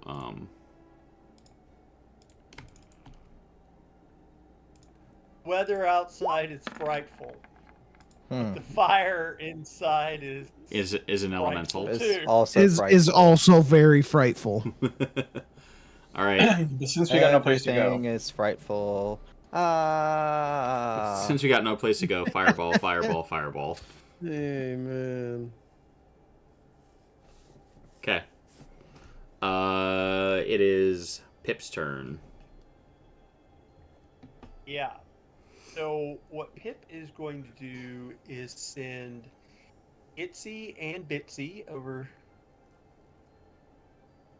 Why can't I move them? You should be able Oh, to. I can You're allowed. move. Yeah. I should Can be able to controlled. move. Can be controlled by Pip. And you're Pip. Yeah. Okay. There goes one of them. And for some reason, I cannot move Itsy. What is your problem, Itsy? Ah, You might will be you stuck. please It's move him over there? Stuck on a wall. That was the problem. Stuck on the wall. At At any rate, I'm moving Itsy over where the oh, there we go. Okay, over to the golem. That'll help you guys. You both got half cover if that helps in any way, form, or fashion. It does. It gives them +2 to AC and saves. Night Divinity says, and the weather outside is frightful. Watching the golden fern is delightful. Since this place is full of snow, let it go, let it go, let it go. I don't like that. I thought it was good. All I'm right. just kidding. Night Divinity, you're incredible. Yeah, and then I am going to fire at the golem here. So let's do Itsy and Bitsy first. All right. I've now Done. fully figured out how to just do this without. So it's my spell attack bonus is what it is. So let's do both of these as the bonus action, right? So you tell me if we hit. 23 100%. and a 15. Both of those hit. Well, no, sorry. One of them hits. Sorry, the first one hits. Only the first one. Okay. All right. We're going to have that be Bitsy, which is the force damage. Okay. We're going to go down here now. And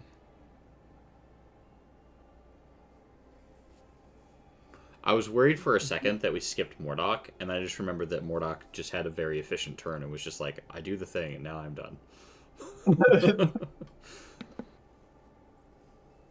10 damage, so force. 10 force damage. Plus a D6. Oh, yeah. D6. So I just need to roll a D6? Yeah. I can roll for you real quick. Oh, okay. I got it, yeah. A 2. Add that to it. Done. All right. And then I am going to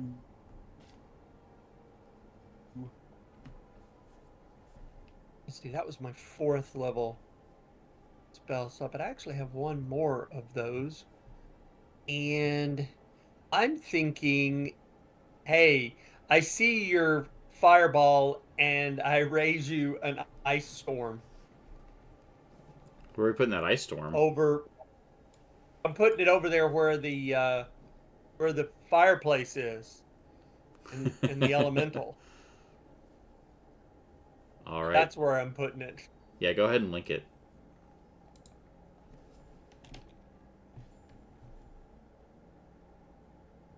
Oh, and it's just okay. Okay, so we'll roll for this. You know what we don't like? We do not, in fact, like cold damage.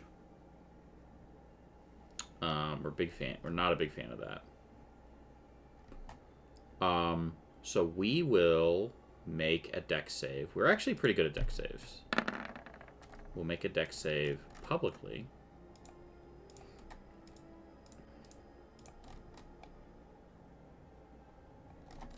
DC 20. Yep, here we go. Close but no cigar. So we're taking 18 damage. Yes, actually. Plus a D6.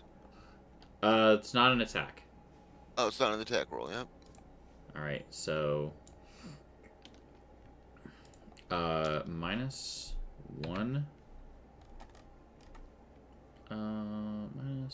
It's gonna take all of that. So minus 50. Alright, it's taking the damage. Done. Anything else for Pip? And I think this area is now difficult terrain, yeah? For Ice Storm? Yep. Cool. Noted.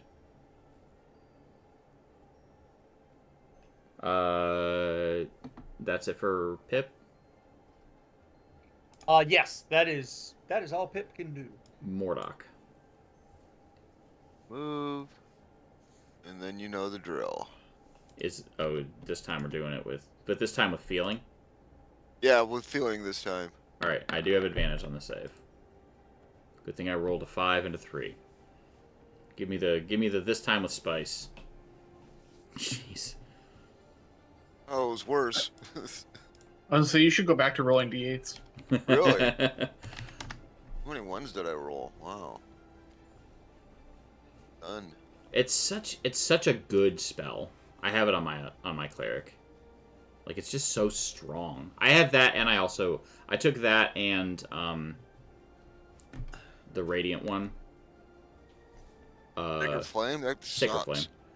Flame. No, It's a dex save and it's everything good. else high dex. It's good for moon clerics. Exactly, moon clerics, because you have a 17th level capstone ability that creates this huge area, and then when people are in it, if they take radiant damage, which Toll doesn't do, they have an additional effect. Like I said, it's good for exactly moon clerics. That was Mordok. Yep. All right. Stone Golem. Stone Golem not smart. Stone Golem smash. Stone Golem in timeout. Okay, fine. Hang on 1 second. All right, before you go, Baylor. Suddenly, we're throwing plates at you. So the plates on the table begin to levitate and are going to start flying at you all. Ooh, I like projectiles. Yep. So we're gonna definitely throw stuff at you. So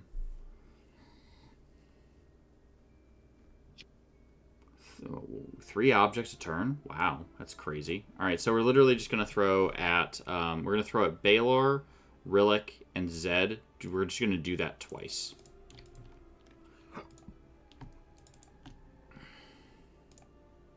And it's not that much damage. Does the plates have multi-attack? There appear to be maybe invisible things that are throwing the plates. Invisible things, you say? Maybe. Poppycock. All right. Just outside my blind sense. Yeah, so we're gonna go ahead and start throwing stuff. So again, we're just making those attacks. We have multi-attack. So here's our 2 attacks against Rillick. Actually, I just have 1 right now because there's 1. So there'll be 1 attack against each of you. Rillick, Baylor, and Zed. Oh, ignore the last one. So Rillick, I hit you for 4 damage. Enjoy that. None of those other things. None of the other ones hit. Cool. Pleasure doing business with you, Baylor. It's actually your turn. It's my turn. Yeah. Oh. No, it's my turn. It should be Zed's turn because I'm more dexterous. There's no way. Oh. Sorry. Zed, you're up first. I guess. Yes. Punch. Punch. Maybe we should start doing Baldur's Gate rules where y'all can be like, I want to go this time. No, I want to go this time. Something to play test. Yeah. Maybe just not right now. The 17... No, they're at advantage. Because that's how we play this game. All of those 20, have hit. Yeah. I was going to say 20 crit, 27, 28. I'm just going to All have right, you give me yeah. that. Yep. Well, I don't know if it matters, but this part's fire damage, so it's 29, 32 points of fire damage. With an additional 27 regular. All right, tell me how you take this thing. Take down the stone golem. Kick, kick, kick. All right, punch, punch. And because it's made of stone, it starts to melt and kind of show like a little weakness spot. And so we punch it again, and then we give it a swift roundhouse kick, and it poofs into dust. Nice. And then I'm gonna go over here. Do I see anything at the table? You see it. Yeah, you actually do. I can reveal those, and I'll just mark them as not visible. So they're here.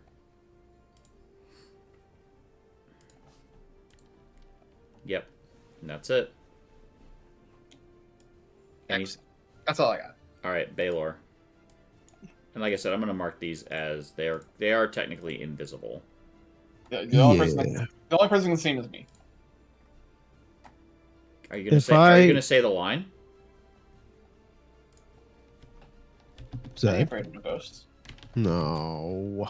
Yeah. No. I see dead people. If I stand here, do I get flanking advantage or no? Are you gonna undo the magics of the sphere? Oh, Well, I forgot. I can. I mean, yeah. If we got rid of one of them, right? Yeah, So- there's still an elemental and some didgeridoos.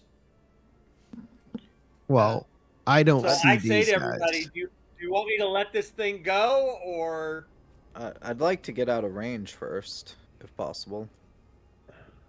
Yeah, hold it for a round. Yeah, I think you can hold it for a round. I punch myself in the face for a hit point, I guess. Okay. All right. Fire elemental. We're moving this way. 5, 10, 15, 20. Since you came over here. Right here. It also is going to take for each, so it moved 5, 10, 15. So it's moving across water and stuff. So it's going to take 6 damage for moving across the water. And then it's going to hit you. who? Pip.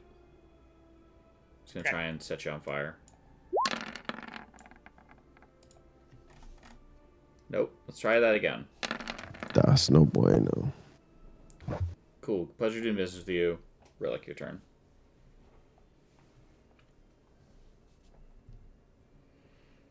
I bobbed. I weaved. There was bobbing. There was weaving. What are you doing, Relic? I think I'm gonna do. I think I'm gonna. Let's see, what was it? I had something really catchy because Pip said something about me throwing a fireball and then he cast an ice storm, and I was gonna say I'll see your shiny sphere thing and cast a watery sphere on the fire elemental. Oh, do you know what the water element or the fire elemental does not like? Exactly that. Yep. All right, let me get a thing of water.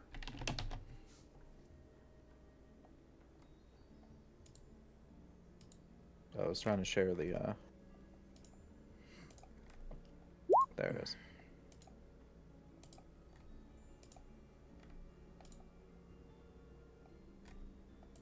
I'm seeing if there's like a rowboat. All right, cool. I'm just gonna get a random token from this, and I'll put it. How big is it again? It's big enough to. It's a 5-foot radius. 5-foot radius? Oh, so it's just as exactly. Yeah, big as you- it can hold one huge creature. Or one large, you mean? Yes. Okay. Well, I'll just turn him a darker blue, and we'll just put that he's probably restrained. Is that correct? Boop. Yes. All right, we're making darker blue. You guys hear me? Yes, Oh, okay. I lost you there for a little bit. I don't know what happened, but you're back. All right, so he needs to make a dex save. So that's the fire elemental. You're good. You're what good. does? No, you're good. Just the fire elemental needs to make one. Oh, good. Strength. All right. Strength save. I like that. I lied. I'm not gonna do that. I'm gonna make. I mean, you can keep that. But... Is it the same number? It's not. It'd be lower. All right, I failed. So it's trapped in the sphere. Mm-hmm. Cool. It hates it. Anything else from Relic? I moved, and so I'm good. You guys have been adding a D6 to all your stuff, right? I didn't need to. I was too strong. So strong. Oh, sorry. We got these spectral. They're called spectral nuisances. I think we're gonna take. They're literally called spectral nuisances. Yeah. We're gonna try and drain the life out of Zed. All right. Cool. Pip, it's your turn. Pleasure doing business with you. Okay. So They're about to first have a thing, really bad Bitsy- day. Look, Bitsy's gonna come over here to me and give me partial cover. You got it. That would be really good. That would be great at this point. And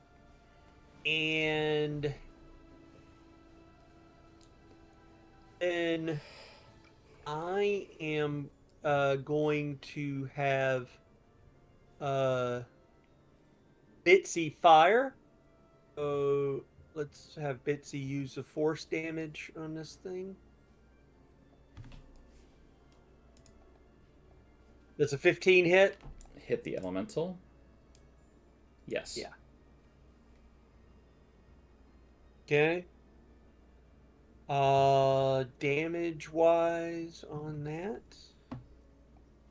3d8, I think.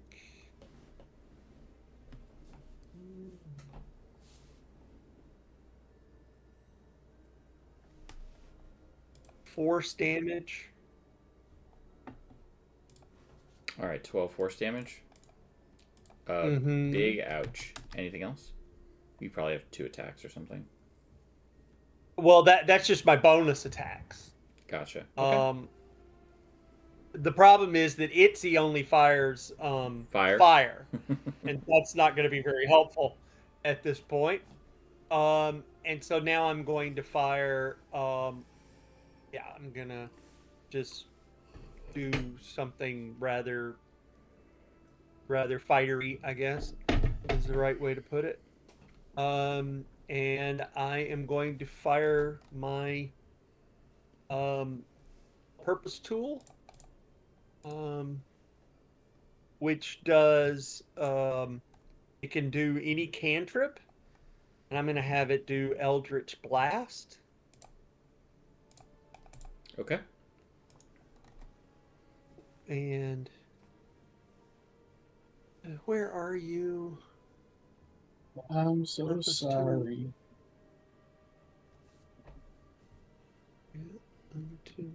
Oh, were you making a what? I don't even remember what Go. band that is. Fire. Yeah. Blink. Ah, yes. Where are 15 hit. you? 15 does hit. And I'm so sorry. And it. Am I the only one that can't hear Pip? Yeah, we can all Oh, hear you Pip. can't hear me? Super weird. Very strange. We can all hear you. All right, go ahead, Pip. Did you accidentally mute? So it's Eldritch Blast, and I don't have that handy. What is the damage? 1d10 unless you're really high level. Okay. Then we'll just do that.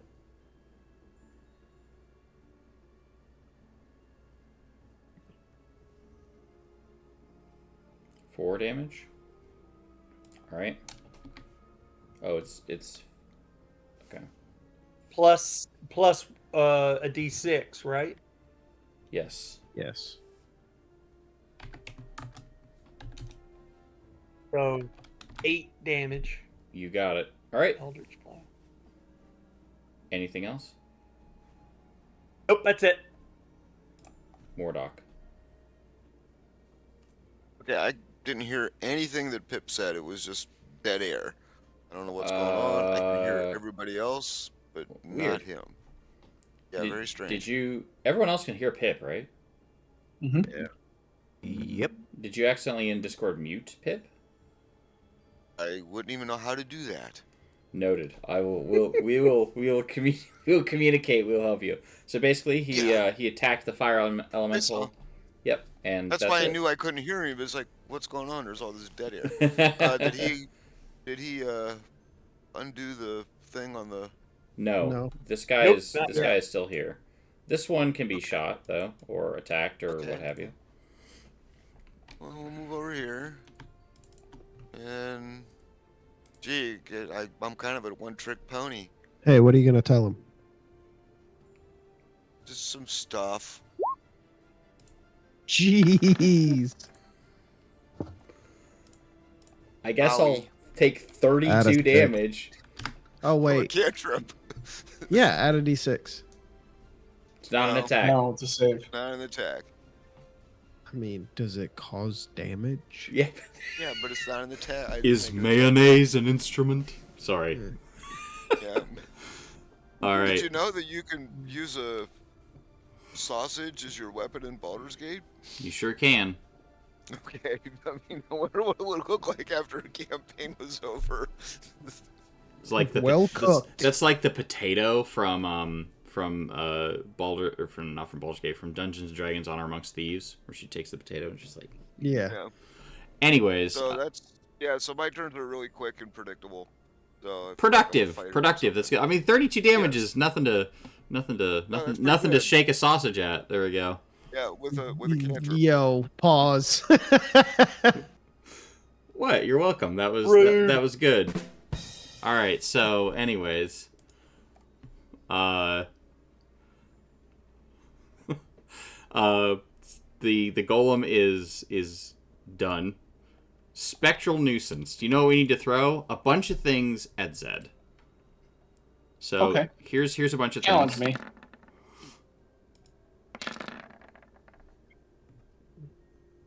Does that one hit? No. Does not. Nope. So you just like forks and spoons and knives and a soup spoon and like a finger bowl and like a paring knife and a wine glass and a champagne glass and a dessert plate all go zipping past you, like, and you just stand there and nothing happens, and now it's your turn. Excellent. Time for murder. You just watch. You like all that stuff's flying by, and that's just kind of standing still, blankly staring at them. I get done. Okay, cool. My turn. And you immediately see that he closes his eyes for a second and inhales and then exhales. And when he exhales, Carrington, I need you to make me some deck saves. Oh, I can also do a little. Is it a line or is it a cone? I'm gonna do a cone in case there's anything in that area behind it. Yeah. We'll just do it from here. Boom. Yep, it's gonna look a lot like that. And then I need to make some deck saves. Yep, DC 20. Well, you know what they're good at? Not DC 20 deck saves. All right, cool. Where is the feature of That. why is that there?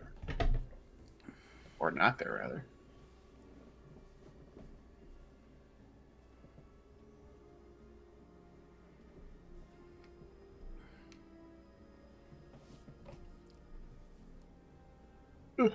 Oh, is Zed seeing things we can't? Is that what's All right. Yep. What do we say? What do we say to the spectral nuisances as they burn up?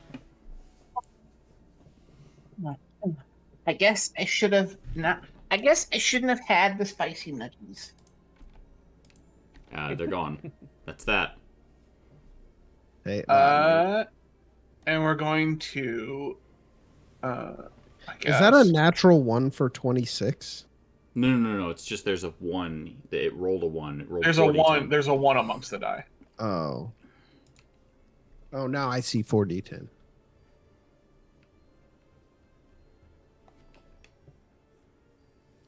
I still got a punch left. Okay. Punch. Yeah, we'll just do it normal style. Does a crit hit? It sure does. 20 magical. Okay. And I'm not gonna have a flurry. I like to spend 1 key point a turn. So we'll just do 1. I'm assuming a 23 hits for another 9. It does. All right. Are we just gonna? So when we do the video, we're just gonna name this video "Merry Christmas," the episode where Zed kills everything. Yeah. What happens? How do you punch through the water and like it just like shrinks around it and that's it, or what do you got? So yeah. So the because my fists are also magical. So like I go to punch in, and I grab some of the water. I grab some of the water, like some of the water just kind of carries with me. And I drill my fist into the side of the elemental, so like it starts to cool within itself because I put water inside of it, and then I come around with another punch. This time coming from the other side, closer to like the heart, and so basically between the 2 punches, I basically put out the flame from inside. Awesome. And it goes poof. And it goes like poof. in like a very cool, like, do you vape, bro, kind of fashion. Oh my god. And outside my turn, I totally forgot this. It's only my keystone ability for my class. But when something dies, that happens.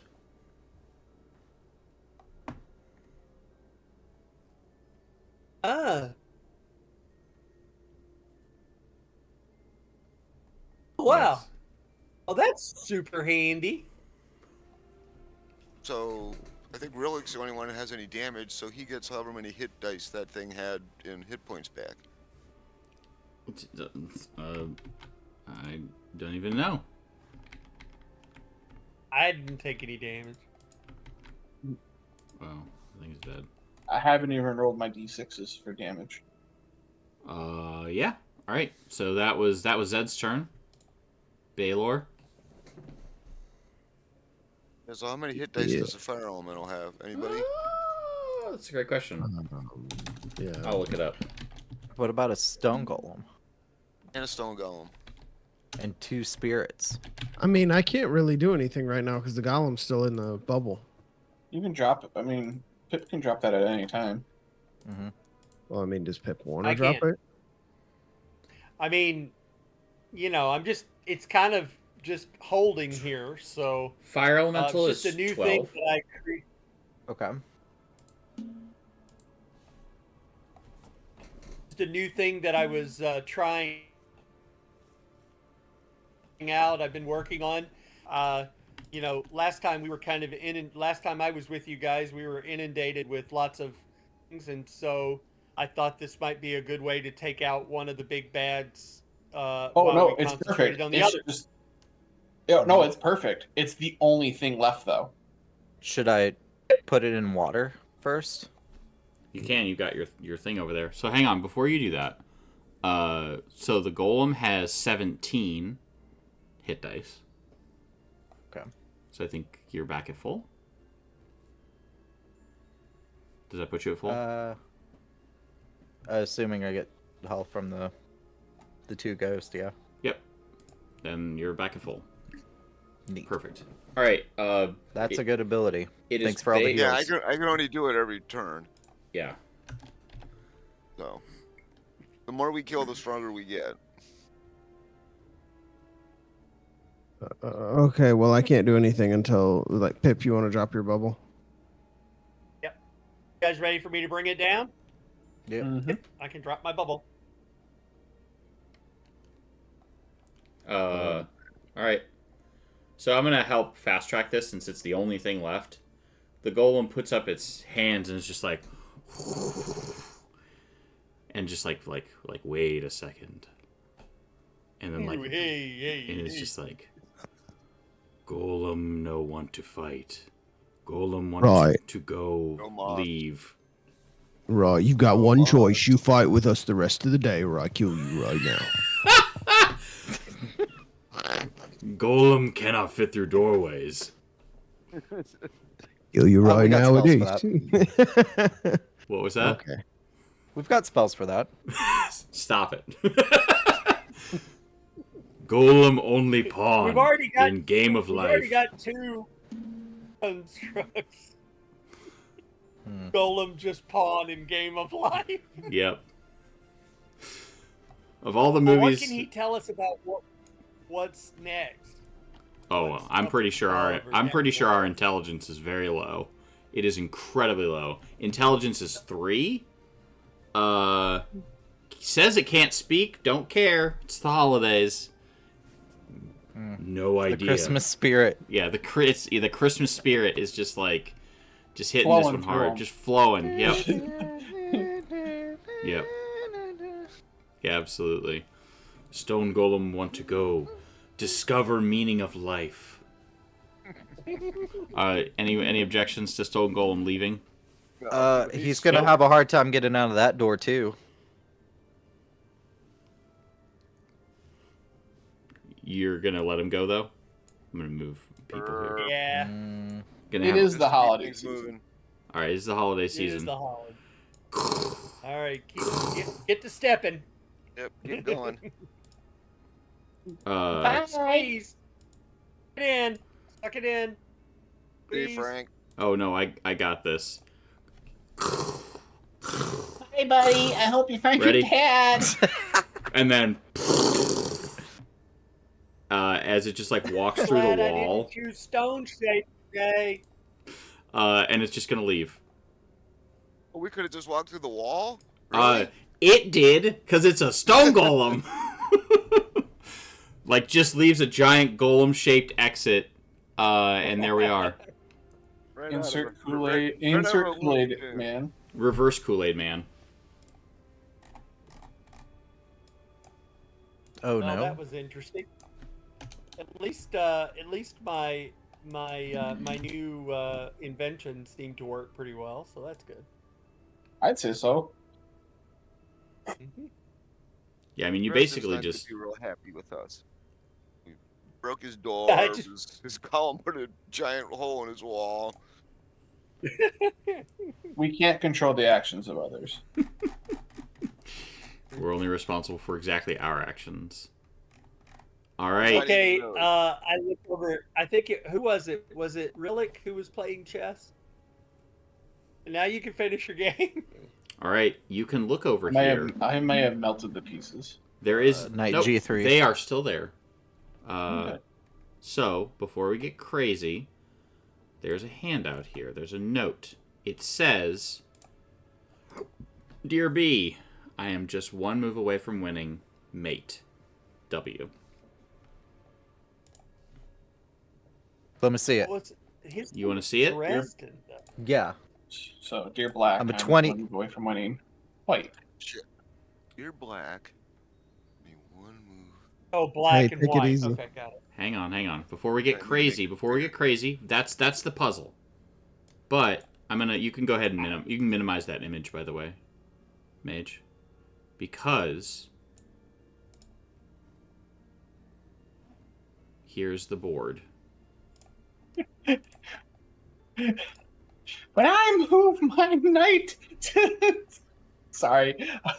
I got the Harry Potter, the whole Ron Yep. playing in my head. And a hand-me-down robe. Harry, you can't. All right, someone said, "Show me." Here it is. It's one move. One move. One move to checkmate. A letter from It's W. white. Well, you've got It's White's turn. Mm-hmm.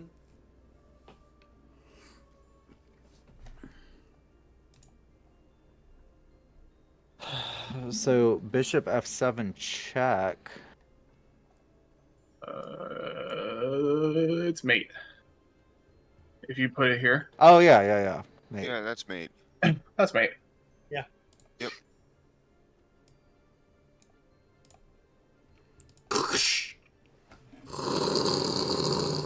As the door opens. Man, I've been Too easy. doing chess puzzles for 2.5 years, and it's finally paying off, gentlemen. It is. My favorite part is like this. This is like the puzzly group. This group is just the perfect like blend of like puzzly RP murder hobos that I just love. What door opens? A door that I have to click on. Door. Yeah. Oh, okay. I have to click on because I just Not minimized the map because we went to another map and I have to find out where we are again.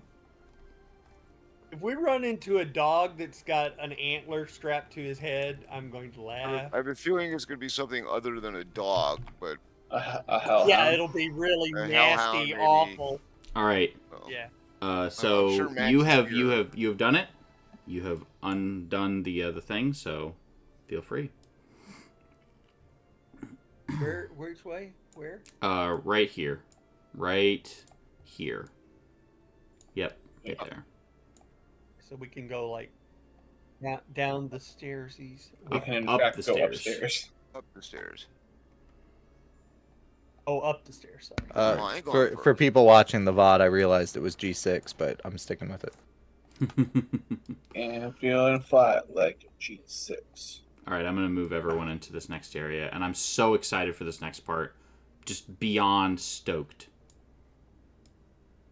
Yeah. Because reasons.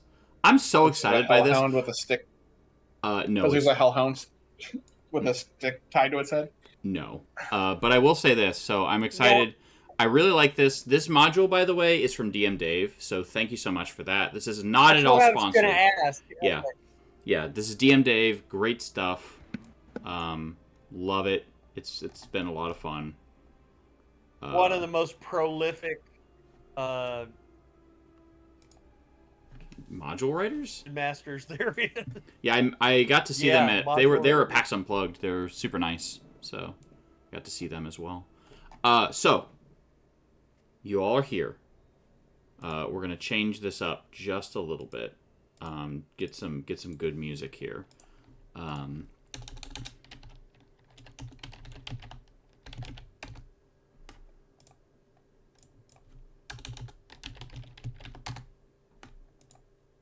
Perfect.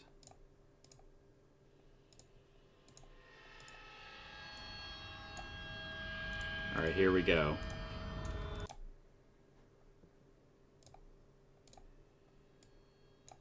All right, so you've made your way in here. The curved hallway boasts 2 doors, one at the east and one at the south. There's a stairway that leads downstairs. The only sound in the room comes from the heavy ticking of a massive grandfather clock standing against the wall by the east stairwell, which I will absolutely go find. Know exactly where that is.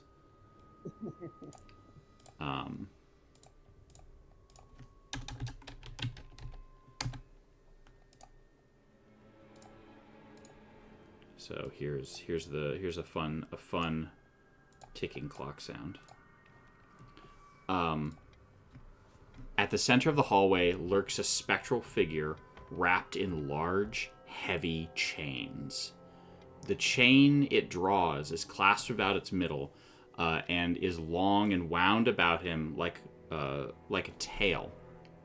And it is made of cash boxes, keys, padlocks, ledgers, and deeds, and heavy purses wrought of steel. After you've had a moment to observe the apparition, it turns to you. It turns its ghastly attention to you and speaks. I will. Marley? The chains I forged in life, says the creature. I made it link by link, yard by yard. I girded it on my own free will, and of my own free will I wore it. Is it? Why? And there's more gravy than grave about you. Sorry, you're quoting my favorite Christmas story of all time. Yep. So now we're throwing some Ebenezer Scrooge in here too. There we go. I remember, adventurers. I was once like you, a murder hobo who wandered from town to town, searching for treasure. And those treasures, bags of holding, Hewart handy haversacks, have weighed me down in the afterlife. Be warned, this could be your fate too. Be warned! Ooh. He does all of these things, by the way.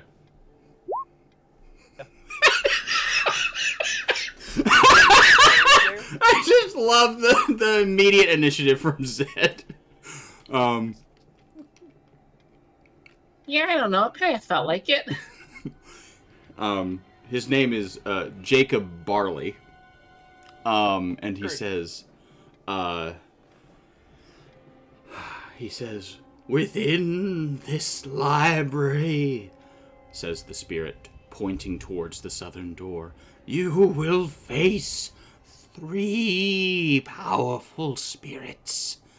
Without their visits, you cannot hope to find that which you seek. Expect the first when the clock strikes 1. Expect the second when the clock strikes 2. And expect the third when the clock Oh, I know this! strikes I know this! 3. 4. 30. When the clock strikes exactly 4:31. Look to me. I win. Look to see me no more. And look that for all your own sake you remember what has passed between us. Take heed, adventurers, lest you share my fate. Settle down, have an actual home, and people you care about. Beware. And with that, he will vanish into the aether.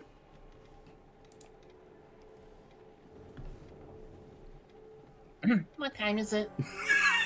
It is midnight. Clock. Let's see. So is he just inviting us to take a short rest? I think it's over. Where is the clock? See no clock. Oh, it's right. Yeah, I feel It's like right it's here. got This about is an there's a hour. clock right here. Right there. What? Oh, okay. Oh. Well, what time Can does the someone- clock say? Midnight. Can we? Oh, Can so we we got about wind? an hour. Let's have a short rest. We got an Can we, hour. wi- can we wind it? Zed, do you want to wind it? Can we?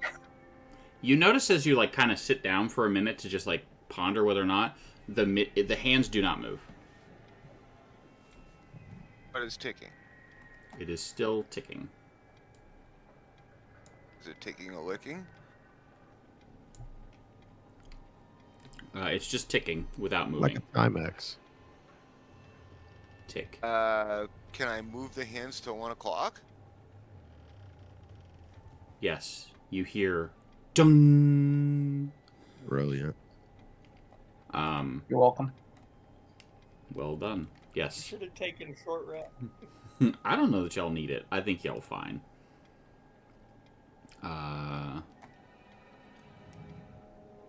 And there is before you I'm going to get rid of that.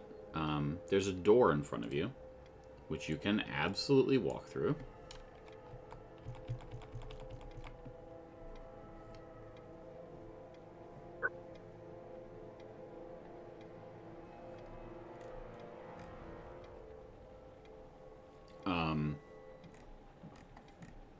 Looks like Mordoc's already in there. So I could go through it. Yeah, you can go in there. The teacher said I could. In this area, there's a large table strewn with scrolls, notebooks, and writing utensils. There's also appears to be many sections in this library. You look over to the in this direction, and this is the current. This is the nature section. This is the books of secrets. This appears to be a study. There's also a sign that points in this direction that says current affairs, and this one points to history.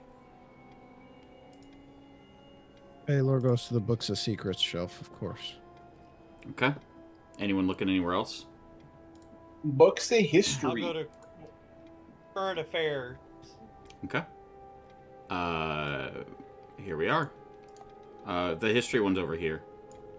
I know. I was stuck between walls. No worries. All right. And sitting there, as you all are kind of looking around, suddenly before you, there's a draft that floods through. With a laugh like wind chimes, the spirit addresses you. Behold! I am the spirit of Christmases past. Of course you are. To find Actually- that which you desire most, you must answer me this riddle. When you have me, you feel like sharing me. But if you share me, you don't have me. What am I? Before you answer. Really? Really? What? Does anyone know this without answering it? Yes. Yes, I know that. Does anyone not That's know an this old one? one. That's an old one. That'd be me. You don't know this one? I don't know this. The rosebud was the sled. Okay. Yes. I'm sorry, I Go on. missed it. All right. Zed, do you know this one too? Vaguely. I When feel like I Wait, know. was that a Citizen Kane reference? Yes, it was. Yes, it was. When you have me, you feel like sharing me. But if you share me, you don't have me. What am I? You just told me to blurt it out. Let's ask if chat wants to chime in. I'm fine with chat chiming in. That's fun for them. Chat, you want to chime in on this riddle? You I think can. all we got at this point is Night Divinity. We have an audience of one. No, we have more people. Oh, Those are okay. people. Our regulars, though, I think it's just Night Divinity. I think we're on an ad. Anyways, yeah, that's fine. Go ahead and blurt it out. What is it? It's a secret. Well done. Oh. Congratulations. I have heard that one before. No, and I forgot. Here's this. Here's the actual the thing. Boom. I can actually share these. What am I? So I do have the riddles. You so the 1 o'clock has happened. I'm guessing I'm just gonna kind of fast track this a little bit. So someone goes to this Oh. area? Or goes to wind the clock again? Yes. You To go two. back. You go back and you do that. where this is where Pip is sitting. Naturally, it goes to Christmas present in the current affairs. Makes sense. It's a frost giant ghost, massive. Oh, there's a giant thing. There's a colossal apparition. 'Tis I, the spirit of holidays present. If you wish to find that which was stolen from you, you must answer this riddle for me. And he's like just absolutely like taking up the entire space, just cramped in here, just like barely in this, and says, "No matter." A book falls through his head. A book. No matter how much rain falls on me, I will not get any wetter. What am I? These are like 4th grade ones. Listen, we're having fun here, okay? Okay. We're having a nice time. It's the holidays. I've given you a level. Play my game. Okay. Do you know what it is? Yeah. Okay. Mordok! Do you know this one, Relic? No matter how much rain falls on me, I will not get any wetter. I think so, but I want to argue about it later. So. Okay. Zed, do you know this one? I'm with Relic. I think I know this one. Okay. And I will take Mordok's answer, but I want Relic and Zed to answer. Unless Baylor, did you want to answer? No, we're good. All right, go ahead. What you got? Relic and Zed, 3, 2, 1, go. Well, don't all jump at once. Relic and Zed. I assume it's a body of water. So lake, ocean, river, Okay. Zed. Puddle. puddle, yeah, I was gonna say I believe it's a puddle. Okay. glass of water. Mordok. It's just water. Yep. Water is correct. Ho-ho! Water's- So here's the thing. Well, water's Yeah. not wet, so Water isn't wet. It says I won't get any wetter. As in the wetness it Well, has. Right, but it's not wet in but it's general. not wet. I am not here to argue semantics. I am here to give riddles and then vanish into the aether. Woo! Okay, well then go vanish into the aether. Gone, baby. Gone. So that's what he does. He literally says, I'm not here to argue semantics. I am here to give riddles and then vanish wait. into the aether. And perhaps also sell you this decorative snowflake ornament. Woo! And then feel- vanish. I feel bad that I didn't start that with a actually water isn't wet. Yeah, so he vanishes. Adjusts his glasses on his beak. Actually. Actually, Well, I was arguing as me, not Zed. I like better at Zed just like being like pulling out some glasses he's never had for the entire campaign and then just being like flick, puts them on. Actually. All right. So we're now making. Actually, Never mind. All right. Now somebody move it to 4. 31. 31. 4 or 31. Yep. You move it to 431. Chime. Ding. Ding. Why would it chime at 4:31? Because it's broken. I do what I want. In the middle of this rotunda, a spectral thing appears. It is spooky. It is scary. It is maybe even skeletal. I'm calling the Ghostbusters. Yeah. Ugh, it's nothing. It rises up. And can I show you all this? An avatar of death, complete with a sickle. A sickle and a lantern. And it rises from the midst of this area in front of you. Oh, it's one of my brothers. Yes. It rises up silently and says, "Greetings, mortal. Good to see you. Good to see you, Mordok. It was nice to see you at the retreat." His name is what? Lesdoc. Yeah. See you again next year? Absolutely. Good. Yes. Next year we're going to have the retreat in Tulsa. Also. Yeah. It's The Tulsa That or Holiday it's Inn. it's turns out the That or con- Tucson. yeah, it turns out the convention center there is really dead. Yeah, I wonder why. But Also, if you wish to find that which was stolen from you, the apparition says in a croaking, rattly, deathly voice, answer me this riddle, or face certain death. A hole. Is that Nothing. a guess? I have no mouth, but I will tell you a name that is not mine.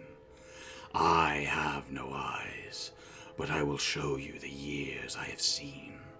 I have no mind, but you still seek me for my memories. What am I? Did anyone know this one?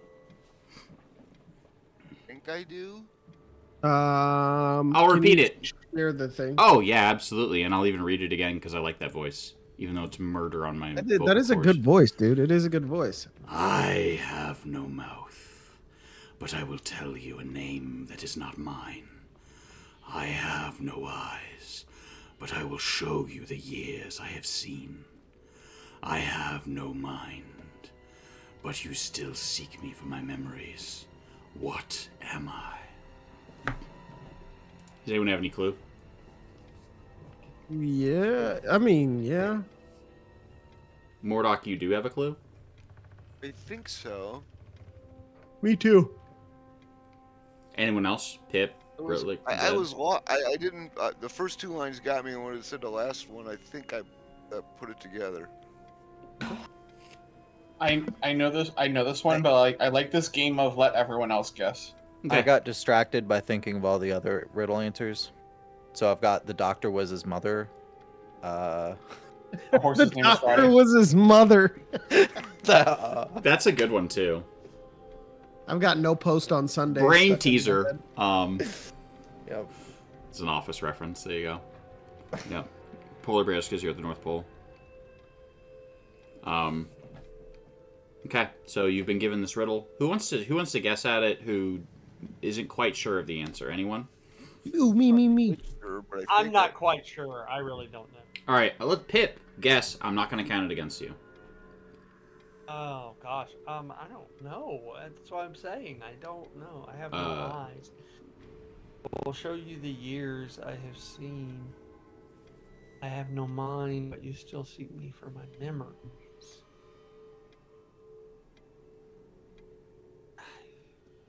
You want to have Baylor guess? Yeah, somebody else guess. Baylor. Was it a book? It is not a book. Relic, did you want to guess? Sure. Is it a gravestone? Zed, what do you think it is?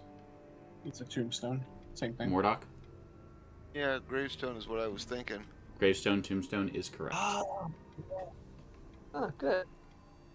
That's a good one. I like that one. I like that one too. Yeah, I have not heard that one I don't like it before. at all.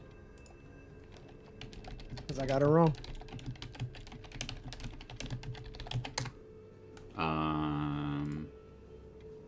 One of my So, favorite. in the words Go ahead. of Korg, piss off, Ghost. Tell that other guy to come back. We've got some water to talk about. Well, he's like, well done, mortal. You have escaped my scythe this time, but next time, I will take you with me. So Mordock. because we bested you, we get a cloak of invisibility, a really, really strong wand, and a rock that brings people back, right? Stop being weird. Points over at Mordock and is just like, keep up the good work. Hey, see you in Tulsa? Yeah. Did you get a room yet? Not yet. Actually, would you sign my scythe? Sure. Okay.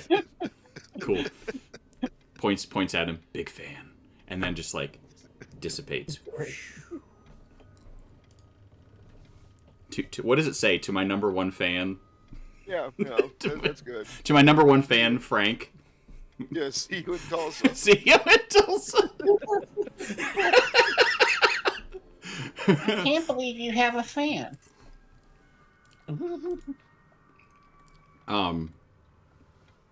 I like this one.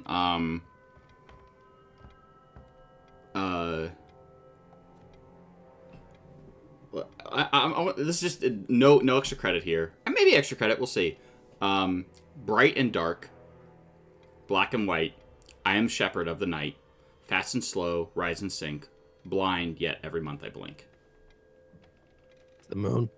Nailed it. Yep. Yeah.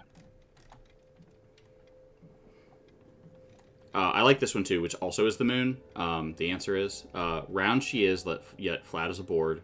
Altar of the lupine lords, jewel on black velvet, pearl in the sea, unchanged yet changing eternally. Anyway, Yeah, I would have probably gotten that one. um, The altar of the lupine lords Yep. is a dead giveaway. all right, you can close that clue. You have done the thing. Marley appears Have to and fight is. anybody? What was that? You have to fight anybody? No, you did it. That was good. I didn't want to fight an aspect of death. There was no part of that. Avatar. I think we could take him. Let's see. Holy goodness. So the Avatar of Death's ability is the Avatar sweeps its spectral scythe through a creature within 5 feet of it, dealing a D8 plus 3 plus 2D8 necrotic damage. You'll notice that there is no to hit. It just happens. I can take him. That's not fair. I'll fight death. Yeah. It's the only thing that's certain. All right, so I'd rather fight death than taxes. the only certainty in life. There you go. All right, so we are in this area.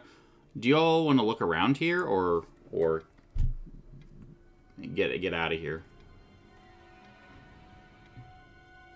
I wanted to look in the books. Was there anything? Yeah, I'm yeah. ready to continue. I will be quick about looking in the books. In the nature section, you find there's a lovely little collection of books, and you notice that there is a book entitled "A Comprehensive Guide to Red Gargantua Flowers," with a bookmark in the middle of it.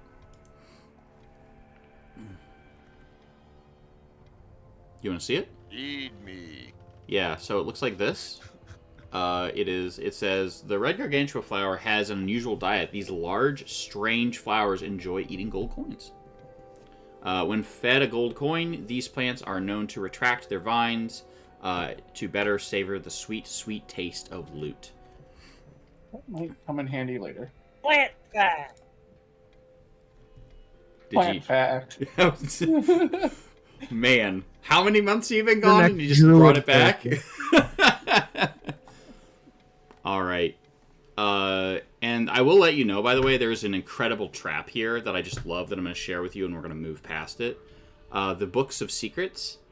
You make an intelligence investigation check, and if you succeed, you realize that all of these are just a distraction. But if you fail, the GM is instructed to tell the players, you feel as though there's something hidden in these books, but you can't seem to find it. Maybe you should search a little longer. And that's just mean. That's disrespectful. That's not a trap for the character. That's a trap for the players. We should talk. Trap for the player. We should talk about the false Hydra sometime. By the way, It's specifically pointed at the fact that players think that if a DM suggests something, it's 100% a thing. Yep. You can go up to the next layer. Yes, please. All right. Next layer, please. Next layer. Whoops. Let's not do that. All right. So we need to be on the right. The spirit of Christmas is yet to be has left the building.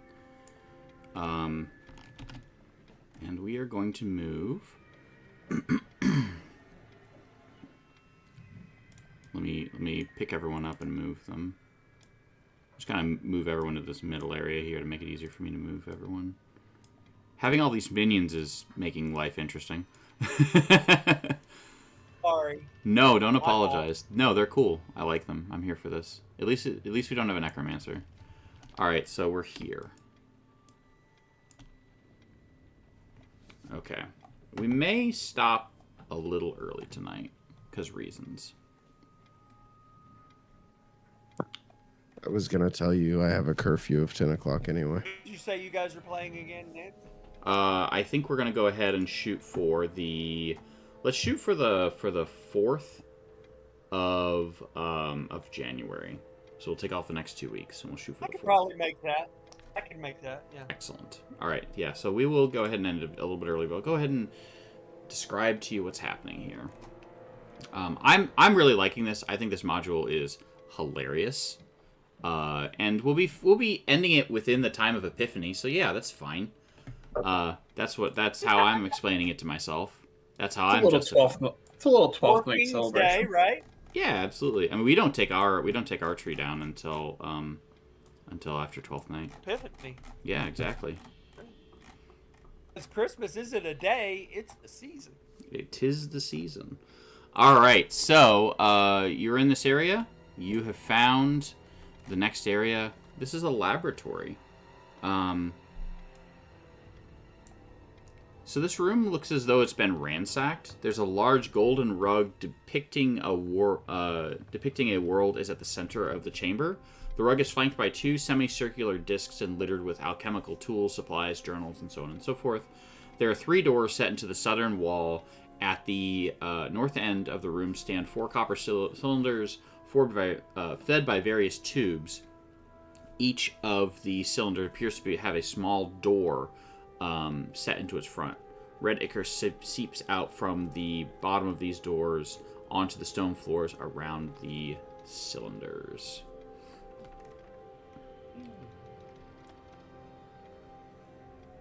I'm sensing another puzzle. There does appear to be a puzzle here. And I think I will go ahead and I think this is a good place for us to Reveal end. us the puzzle, and then we can think about it for the next 2 weeks. Yeah, let's see what we got for our puzzle. I really think that would be a nice treat for the audience. There you go. Yeah, so we've got this. Yes. So there is a little office right here. I'm just going to kind of shortcut us. There is a little. There's a little door right here in an office. A large desk takes up the majority of this small closet.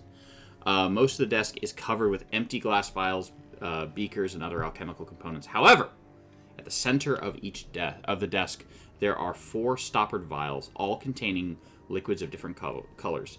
Each vial is tagged with a label. The vials are as follows: green liquid, labeled RAT, a pink liquid, labeled ALL, potion labeled ION, that is blue, and a potion that is orange liquid, which is ITE. There is a note from Dresden that reads, Dresden's the name of the Lich: if you wish to escape this level, you must drink one of these potions. One of them is a potion of gaseous form, which will allow you to slip through one of the 2 doors. All the other potions are deadly. Choose wisely. Oh, who cares? I'm immune to all poison. Now it's acid.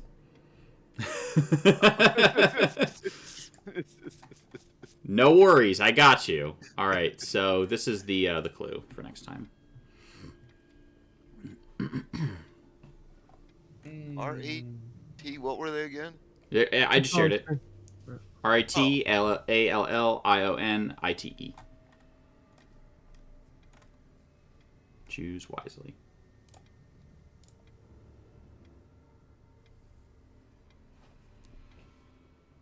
All right. Well, I think that Oh, that's got me. this one is so good. I love this one. I also didn't fully understand it, and I'm not sure that I fully do. But it's good. All right.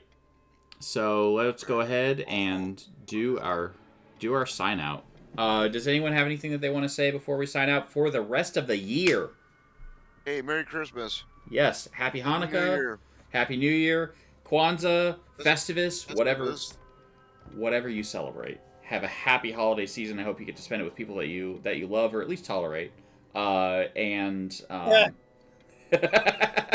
And I do hope that everyone has a great time, and that everything that you want to happen happens in the new year, and that everyone is happy, healthy, and safe. So, anyone have anything that they want to say before we sign out? Thanks for watching, everybody. Absolutely. Yeah, happy holidays, everyone. Thanks for being here. Thank you. Thanks for being here. Happy holidays. Absolutely. And we'll see you in the new year. See you next year. My favorite joke to say Somebody right should now. say bah humbug. Yes, bah humbug. So I have one thing I want to talk about, which is that so Open Heart Games, one of the things we do here is we raise money for charity. We've reached our goal for this year. We've raised over $5,000 for our local children's hospital, which is Roanoke Aurelian Children's, which we could not do without all the support that we have for folks. I want to thank one last time before the end of the year all the folks who have donated, all of the folks who have participated in the marathons, everyone who helps us out, and everyone, all of our patrons and our clients who are here, all of our folks who help out with the stream team. All of you are awesome. Thank you all so much for everything that you do and have done and continue to do for us. We appreciate all of it, as it helps and all goes to a good cause. If you like what we do here at Open Heart Games, you can help us out in several different ways. You can like us on Facebook. You can like us on our Instagram. You can like us you can follow us on our YouTube page, or you can follow us here on Twitch. You can also subscribe to our YouTube page and our Twitch channel. And if you have an Amazon Prime account, you can also subscribe to our channel for free, which we would love, because that helps us out with the stream. So, with that, have a wonderful holiday season. Take care, travel safe, take heart, and we'll see you all in the new year.